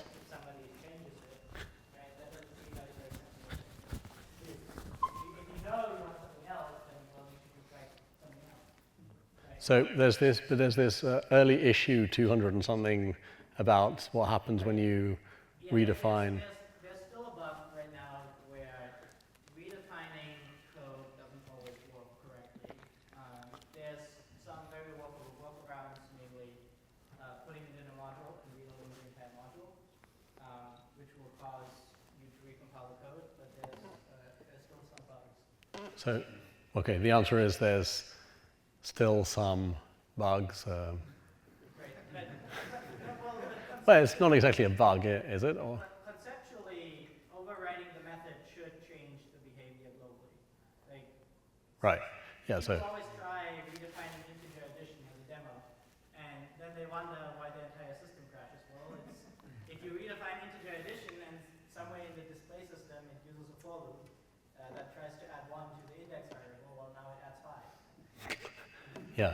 So, okay. I don't think there's much to say. Okay. Just to follow up, Yeah. isn't it also a question of scope? I think I've read like the scope of a module is proprietary like to that module, so it should know that as so I thought like if a function was defined into a module, it moves there into that module, and if you redefine it into the global workspace. Right. There's a question about scope and modules. I don't think I'm the right person to ask. Sorry. Yeah. Is it possible when you input the vector 2D, when you want to make it like calculus symbol, like, like the parentheses like in calculus, is it possible to define instead of vector 2D 1, 2? Right. The question is it possible to define, to use some other syntax to define this vector? And so that is a good question. So like, can I use triangular brackets or something to define this vector? And so I think there was a discussion about this when somebody proposed to use Unicode square brackets with different kinds of square bracket symbols to do exactly this. So there's some discussion about, so let's just look at that quickly. So if I do, so suppose I want to make a matrix. Well, suppose I want to make a vector of vectors, right? So I can do that. So if I do A equals, so I just mean a vector, a normal Julia vector. A is 3, 4, and B is 5, 6. Let's make a vector. Okay, let's try to make a vector with the vector A inside and the vector B inside. What does it do? It does this. Oh dear. Let's use floats because otherwise we're all going to be confused. Okay. Oh my goodness.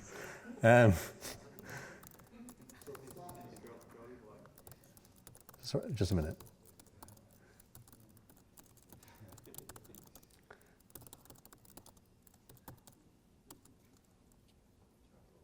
Thanks.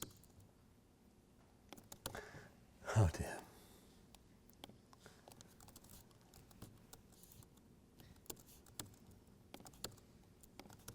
Okay, so what does it do? It does a very strange thing, which is concatenate these two arrays.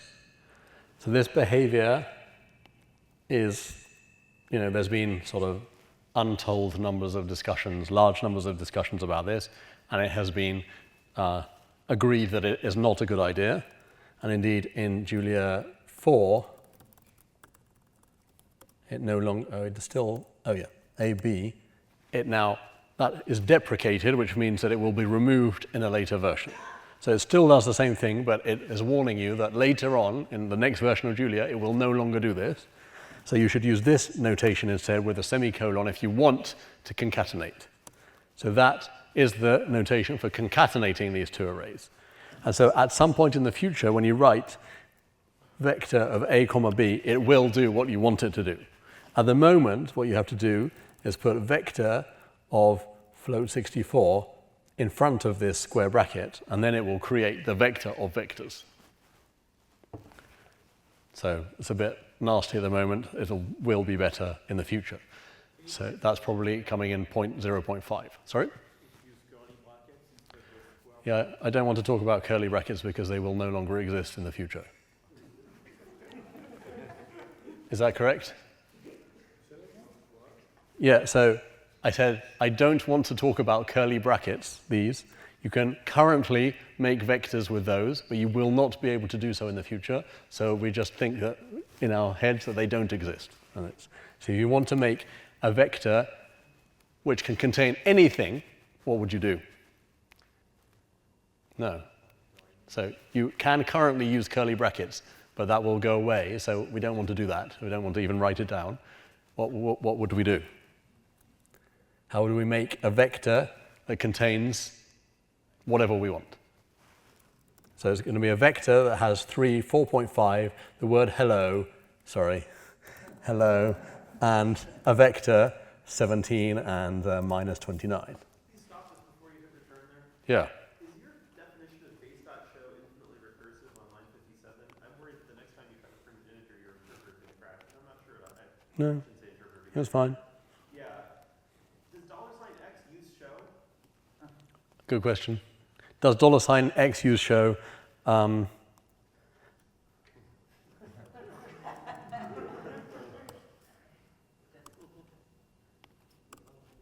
Yeah, so that version, where I just print X, that uses show apparently. Yeah, so print here, yeah, I'm not sure. Good question. No, so $X does not use show is the answer. So that uses a string conversion. Yeah, so I can write string of 3, and that will give me a string representation of 3, and that's what $X apparently is using. This is called variable interpolation. No, sorry, string interpolation, interpolating the value of X inside a string. So I can write, for example, print line, I don't know, whatever, 3 plus 5 equals the result of 3 plus 5. And it works. That's kind of neat. No, or X equals 3, and I can put the X in there, and haven't defined it yet, and it works. Apparently, this is not a good idea if you want good performance. If you want good performance, you just use the string concatenation like this. 3 plus 5 equals the value of X, hello, no? Whatever. Okay? Oh, sorry. Anyway, whatever. Yeah. So this is a neat, cute syntax, but apparently some people don't like it. And anyway, okay, yeah. So the question is, what happens if I write this? So square brackets are for defining vectors. This vector is a complicated thing with lots of different types in. What's it going to do? Will it work? Sorry? Will it give an error? So it either has to work or it has to give an error. So what have we seen so far? We've seen that 3, so I haven't evaluated it yet. 3, 4, 5, what does it do? Promotes them both to floats. So what's this one going to do? Try and promote them all to the same thing. And what's the... U type. I mean, this must be a new type of vector. A new type of vector. So in fact, it's a vector... Oh dear. I still have this stupid, why did that happen? That was really not a very good idea. Oh dear. I have no idea how to get back to the old version. So $X apparently does use, who knows, anyway. Yeah, oh yeah, I should do a workspace, yeah, thanks. No, that didn't work. Oh dear. Yeah, I would have to actually restart the kernel. So I can do that in Jupyter with restart. Restart, and so that basically kills the Julia process, makes a new Julia process, connects again to the Julia process there, and say kernel starting, kernel is ready. And so now I do this, and everything is right with the world. And so what is the answer? It makes an array. It does work. It promotes them all to the only type that somehow is above all of these things, which is any. So any is at the top of the type hierarchy, and anything is literally an object that's compatible with this type, any. Okay? Some concatenation though, because it's not at the Oh yeah, so it did this concatenation. That's, yeah, it is really annoying. So I would have to actually literally write vector int here, and then it, oh dear. Oh. Okay, so no, so I didn't want to do that. So let's do it like this. So that's already an array of any. And now what are we going to do? We're going to give that a name. No, I don't know, whatever. Y. Oh, I'm so bad at making names. Q. Haven't used Q. Okay. And now, so one thing we haven't seen yet is how to do a dynamic array. Right, so far, all the arrays we have defined have been given their size, and then we've been putting things inside them. But there's another approach, which is start with an empty array or start with an array with a certain number of elements, and then add more elements as we go along. So in some languages, this is very difficult to do, like Fortran, or old Fortran. In some languages, you actually have to use different objects if you want an efficient vector array type, you know, that does mathematical operations, or a list that you can add things to. So that's the case with Python. But in Julia, they're just mixed into one object. So any one-dimensional array, I can add new objects to with the function push. So the function name is push bang. So bang is this exclamation mark, and that is a sign in Julia. It's a convention that function names which end in a bang are for modifying their argument. So if we do push q -1, what does it do? Q gains a new element, right? What if I write square bracket q comma -1 square brackets? Does it give me a new thing? So the question is, what happens if I do q of -1? It gives me a bounds error. Q comma -1 within brackets. I didn't understand. Q? -1 Oh, right. Okay. So, well, okay, yeah, thanks. So let me just comment on this. So this in Python would work and would give me the last element in the list. In Julia, it's an error because the element -1 of an array makes absolutely no sense if the array starts at number 1. And so you actually have to write q end -1, and then it works and it gives you the one before the end, not the end one, right? The end one is q brackets end. Okay? Anyway, okay, so that wasn't the question, apparently. So the question was, so I now have this q that looks like this, and I'm going to add something to the end of q, which looks like this. Is that what you wanted? No. Okay. I want to write q equals, within square brackets, q comma -2. Like that? Yeah. Right. Okay, let's do the other one first. Push q -1, -2, for example. -1, 2. What's that going to do? It will give me a new element, which is the vector -1, 2.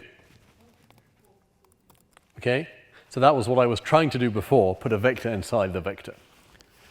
What happens if I do push of q -1, 2 without the vectors, without the vector notation brackets? It will add 2 elements to the array. So I can actually put any number of arguments there. So if I ask it what push does, it has this ...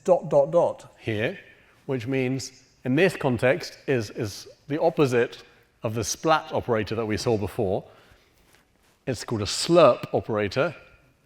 Is that right? Yes. So that takes any number of arguments and puts them in, wraps them up into a tuple. So let's just see that. So if I have a function called p, which takes one argument called x and another argument called y, and I put this ... there in the definition of the arguments, and all it's going to do is just print out who x is and print out who y is. So I use @show a lot to just find out what's going on. I like @show because it, prints out the name of the variable and the value, right? So I'm going to call p with just 1. So what does it do? It gives x the value 1 and y is an empty tuple. If I call p with no arguments, it's an error because this x has to have a value. If I call p with lots of arguments, 17, 3, 5, 8, it wraps up 3, 5, and 8 into one object, which is a tuple, and puts that in y. So I now have access to all of those elements. Is that clear? So that's what's going on with this push, that it can take any number, it's a var args function, it can take any variable number of arguments, and it just adds them all one by one, right? So does that answer all the questions? No. So the other one was, what happens if I take q, and I do q equals q comma minus 2, is that right? What's it going to do? Yeah, so sort of. So the answer was it's going to do the same thing as push. That's not actually right. It's going to look like it did the same thing as push. So why do I say that? So what does this do? It makes a list. So the list q comma minus 2 is the concatenation, currently is the concatenation of q and minus 2. Right? In Julia 4, that's no longer going to be true, because concatenation is no longer written like that. Oh, is that Julia 4? Version info gives me the version, and it is version 4, so it still does that, but I think that will be taken away. I'm not sure. Maybe not. Okay, so it still sort of does this concatenation, and then what happens if I do q equals that? Yeah, so it's actually making this new object q minus 2, and then it's making q point to that new object. So actually the previous value of q, so it's going to make, q has points, q is basically a pointer to, q is pointing to this array, which has an array of pointers pointing to the values inside the array, because it's an array of any, so it has this nasty structure instead of being an array of all of the same type that can be stored inside in these memory blocks, right? So, hello. So q points there. Now I'm making a new array, which is the contents of q and a 2 at the end. So I'm actually making a new array, and now I make q point over there instead, right? So q is sort of the name q is sort of another bit of memory or something, and it's currently pointing there, and now I'm going to make it point over here. So there's no longer anybody referring to this bit of memory. So that object gets destroyed, and this memory becomes available, and at some point the garbage collector, there's a garbage collector in Julia, will come along and recover that memory, and it will be able to be reused at some point in the future. But it's an expensive operation. So I think this is what MATLAB does if you try and extend an array, right? But in Julia, you can do it with this push. So what does push do? So this is a q equals q to minus 2 operation. What does push do?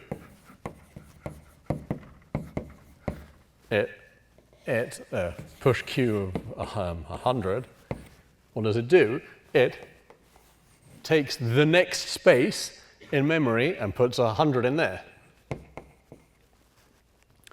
And of course then the question is, how do I know that there is a next space in memory? Maybe there's already another object occupying this part of memory. And so this is the standard problem of dynamic arrays, and the answer is that if there is no more space, then it really does do the same thing. It takes it copies that array somewhere else with a bigger size and deletes this one. So that could be expensive, but it does it in such a way that the array grows in some particular logarithmic way. I mean, like multiplying the length by a factor, exponential way, let's say. And so it grows in an exponential way, so you only have to do a logarithmic number of these operations, and so it's sort of pretty efficient. So people always worry that push is inefficient and that using dynamic arrays is inefficient, and the answer is it's inefficient if everything else in your code is super fast, Otherwise, you won't even notice it, right? Is that fair? Maybe it's not fair, okay. So there are some experts here who know a lot more about these things than me. Sorry? Size hint. Size hint, yeah, okay, so there's a thing called size hint that is currently called size hint, and in the future I think it's called size hint with a bang. There are two different versions, that's sort of confusing. Anyway. So why is All right. the output on the 17th line not a, what do you call it, a list when it says it's an 8-element array with any type in there? Why is it what? Why is it not an array with type any? It is. So why is it not the same nature as what you get out of push? I'm a little confused. Yeah. So, okay, so it's a subtle point. So what happened here is that it took my old array and it had to make a new object, right? I'm asking for a new object, which is the contents of Q and minus 2. So if I call that, I don't know, double Q, right? There's still my old Q, which only has 7 elements, and my new one, which is QQ. And now, if I now ask, okay, but actually I want Q to be that thing, then the way that this is interpreted is that first I create a new object and I make Q point to that new object. And when Q points to that new object, the old object gets destroyed. Whereas in push, it's probable that there is some extra space in the array already that was reserved for the array beforehand, and it just adds an element in that space. So you're saying the difference is in the process, not in the output? That's correct. Yeah, the difference is in the process, not the output. Yeah. So, but what I'm saying is, yeah. So the result is the same, but push is almost always much more efficient. So it's trying to optimize if you can. I'm sorry? It's trying to optimize if you can. I didn't understand. Trying to optimize. Yes. So in some sense, we're falling into the trap that Donald Knuth, famously said that we're doing premature optimization. So we should really write our code in a sort of, we can write a code that works without worrying about optimization, and then go through the process of optimizing. And so when we do that, we'll have to worry about these kind of issues if we want to get an optimal version. So I'm just trying to point out where these traps could be in terms of performance. But we should really only worry about that after the code actually works, after we have unit tests that tell us that the code does the right thing. Yeah. So what you're really saying is that the default semantics when you're using data structures is copy. So I'm saying that the default semantics, the question is, am I saying that the default semantics when using data structures is to copy? And the answer is no, definitely not. No. I asked it to copy when I did this operation, but I should not do that, is what I'm saying. This is bad, right? But when you define QQ, Yes? I just checked. If I go and modify Q, QQ it's got its own copy of it. Right. So I defined Q. If I modify Q, I don't modify QQ. No, I don't. So there, I made a copy because I asked for a copy. I asked for a new object. I made a new object. This syntax always makes a new array. But if I don't want to make a new array, I just use push, and I don't make a new array. So no, the default is always not to copy. So okay, so let's see that. So by the way, there's this function size hint that tells the compiler, let's say, how big you think the array might get that you're pushing into, right? So that didn't work, because I now redefined Q, right? So, oh dear. Okay, so it just tells the compiler, go and reserve 100 spaces that are big enough to hold these objects. Or at least it says that maybe you should reserve 100 spaces, and actually it decides whether it wants to or not, I believe. That's why it's a hint and not an command. So what was the question? So if I define an array A, which is 3, 4, 5, and I say, oops, and I say B equals A. What has it done? Has it made a copy or not? Let's try. So B3 I'm going to modify to be 100. The third element of B I'm going to modify to be 100. So B is now this. And the question is, what happened to A? Did it get modified or not? And the answer is, no, it didn't. Oh, yes, it did, I mean. Yeah, sorry. Oh, yeah. Right, yeah, it did. Because what happened is, yeah, it's very confusing, these things. So I had an A that was pointing to this data. Then I introduced a new name B that was actually pointing to the new data, and I changed the thing that B was pointing to, and so A also changed. So if I do not want that behavior, then I actually have to ask explicitly for a copy. B equals copy of A. So it looks the same, but it's a copy. Okay, so let's try that again. So let's start again. So A is this, B is this. And so I can actually ask, are A and B the same object? And the answer is that they are. So I can also write that A equals B, and that's called égal, if I'm not mistaken. And so that's the same, they're just different syntax.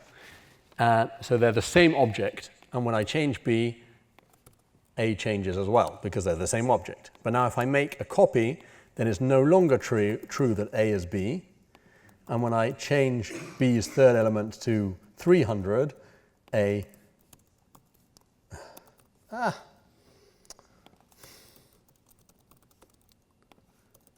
come on. B changed, but A didn't. There we go. Yeah, so it does not copy by default. Again, this is a performance issue, and different from some other languages. Okay. MATLAB, no? I don't know. I don't want to say anything about other languages. Can you rewind to something when you were talking about string interpolation? I thought, if I understood you correctly, you said that using the interpolation syntax was slower than using the string function. The question is, did I say that using the interpolation syntax was slower than using the string function? I believe that that is correct. I just find No? it in two ways. Is the syntactic transform from one to the other? I think Julia's doing it for you. Okay, so I'm not correct. So there's some issue, though. The interpolation syntax is syntax for calling string. Okay, sorry. The interpolation syntax is just converted into a call to string, so I'm just wrong. Well, the problem is that people mix and match. Like, you could have one call to print, which is more efficient than like first constructing a string and then printing. Oh, yeah, right. Yeah, so the answer is that, so if you do, right, yeah, so if you do print line x equals the value of x, then first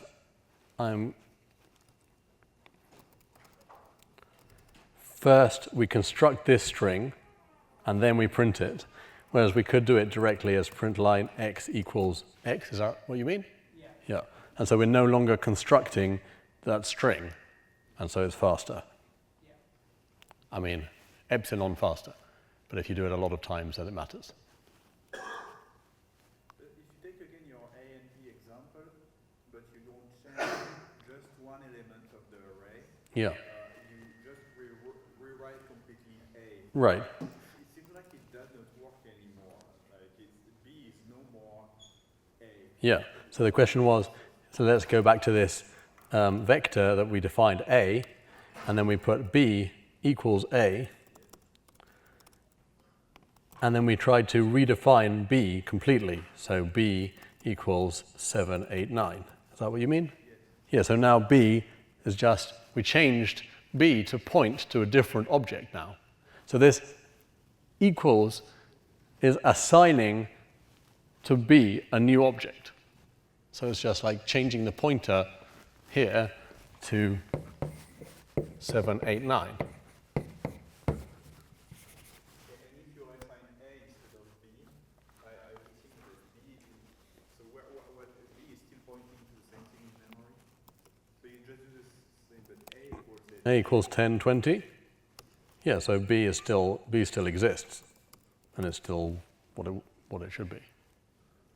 Yeah, because B and A are no longer related to the same piece of memory. If you don't do B equals 7, 8, 9, like you don't do that, you just do B equals A. Oh, sorry, I see. Yeah. No, do I see? No, I don't think I see. Yeah. So you do B equals, like from the beginning, but without the so A is pointing to, sorry, B equals A, you did, so B is pointing to A, and now you change A. Now I change A. Yes, not B. Right, now I change A. A1 equals 1,000. No, full A, not just the 9. Oh, sorry, I see. Yeah, okay. Right, B equals A. Right, there's B. And now I change A to something else, 3, 5. Yeah. And now B is unchanged, right? Unchanged, yeah. Because B was pointing to this, and now I changed where A points. So B still points there, but A changed where it points. So there's a nice site called pythontutor.com. So this is not Python, but actually these operations work as if it were Python. So this has not been updated to work with Julia yet. That's a nice project for somebody. So this is a tutorial site that a lot of people use to learn Python, written by Philip Guo. So if you click on here, then you can write code like we did. A equals that, B equals A, and I change the second element of B. So Python starts from 0 to be 100. And then I visualize the execution, and I can step through the code and see all this happening in real time. And then I can go back, and then I can edit it somehow. How do I, edit code, obviously, and do what you asked. So I put B equals 10, 20, visualize execution, and now I see that B now points somewhere else, or A now points somewhere else, or whatever, right? So it's a very nice little tool that I recommend if you get confused with these operations like I did. Okay. I'm getting tired. Let's carry on. So how much more have we got here? Oh my goodness, yeah. So I said I was going to talk about automatic differentiation, so I'll talk about it very quickly, I guess. I mean, do you want to carry on? Sorry? Yeah. Yeah, I mean, there are some other important things to say as well, not just about types. This is just about types. So what were the other things? Oh, metaprogramming, well, that's just a whole kettle of fish on its own that maybe we won't talk about, but you can read the notebook, and I think it's actually a really neat example. Well, let's carry on. Let's see how long I last. Okay.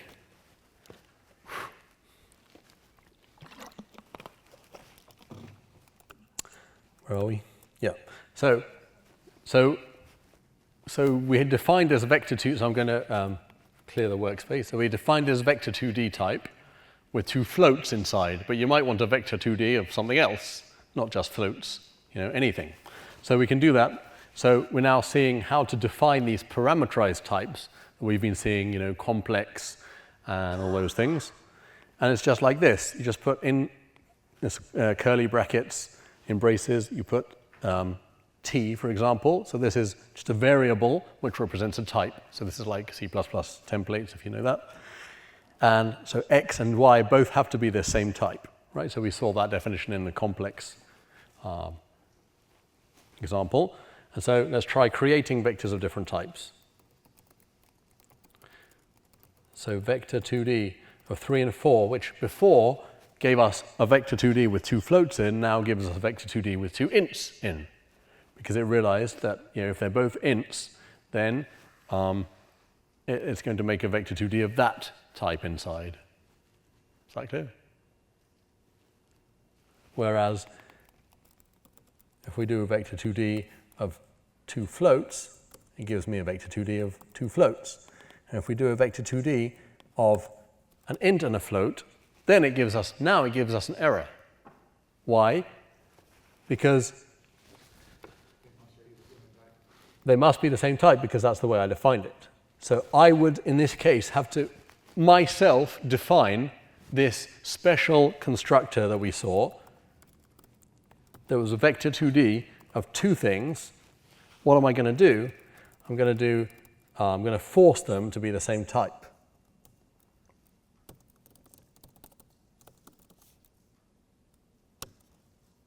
So if I do that, I think it's like that.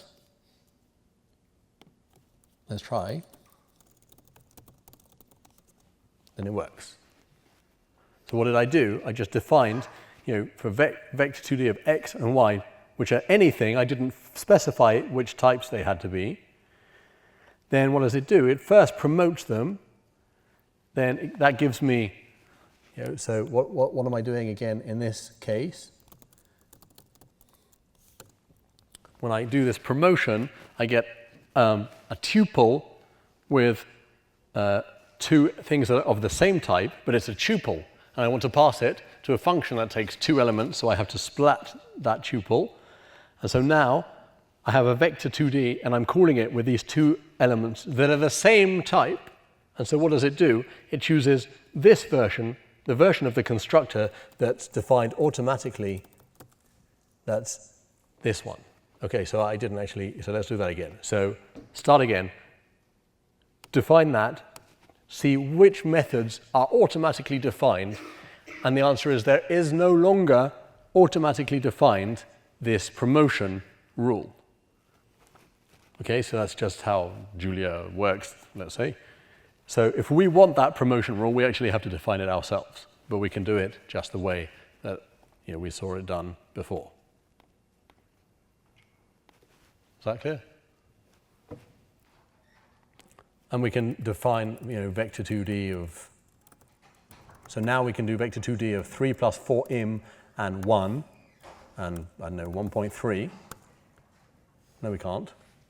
Oh, yeah, because I haven't defined this yet. Yeah. And now, so what is the smallest type that contains a complex of ints inside and a float? And the answer is a complex with floats inside.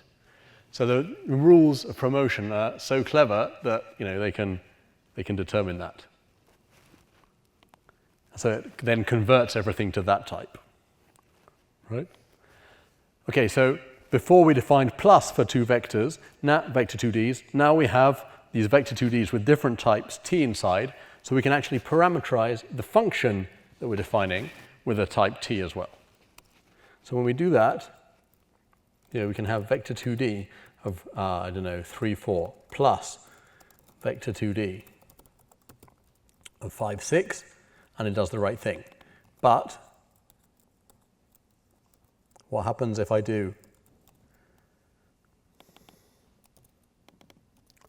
vector 2D of 3, 4 plus vector 2D of 5.5, 6? It can't do it because I haven't defined how to sum a vector 2D of one type and a vector 2D of a different type. I have not defined that because here I define them with the same type, right? So I can restrict, I can sort of control what you're allowed to do. I can control if I only want you to be able to sum things where the thing inside is of the same type. But if I don't want to restrict that, well, actually I can just define the version without the types. And then because I have this promotion rule, it will actually work.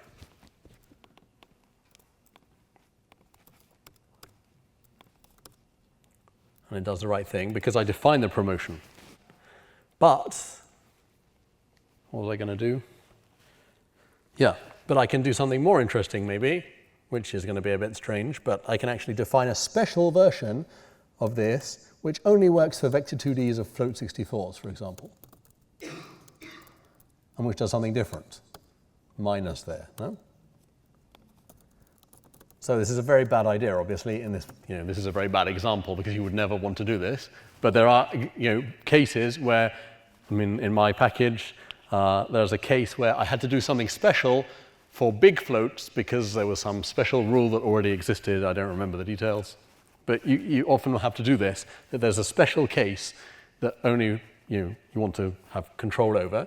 And so if I now do vector 2D of 1, 2, plus vector 2D of 1, 3, it chooses, it doesn't work, obviously, because there's no T there. It chooses this particular version that only works for vector 2Ds of float 64. And vector 2Ds of anything else work as they used to work with the correct definition of plus. There we go. So it did the correct sum here and the correct sum there according to this new definition.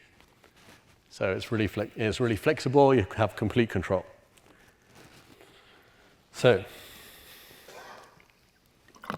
let's go back to the original motivation for all of this stuff, right? Which was how to define a particle. So how do I define a particle? It's a question. It was a question. Type, particle, it has a position and a velocity and a mass. So I could just leave it like that. I don't specify the types that I have to put in there, right? Let's try that. Particle, so what happened? How do I create an object? Well, there's one function, one constructor that it created. So I can make a particle in one dimension with a position 3, a velocity 5, and a mass 10, right? And that works. Hey. Oh, you have this room reserved. Okay. Okay, yeah, so we have to leave this room apparently, but maybe we can go somewhere else. Or not. Thanks.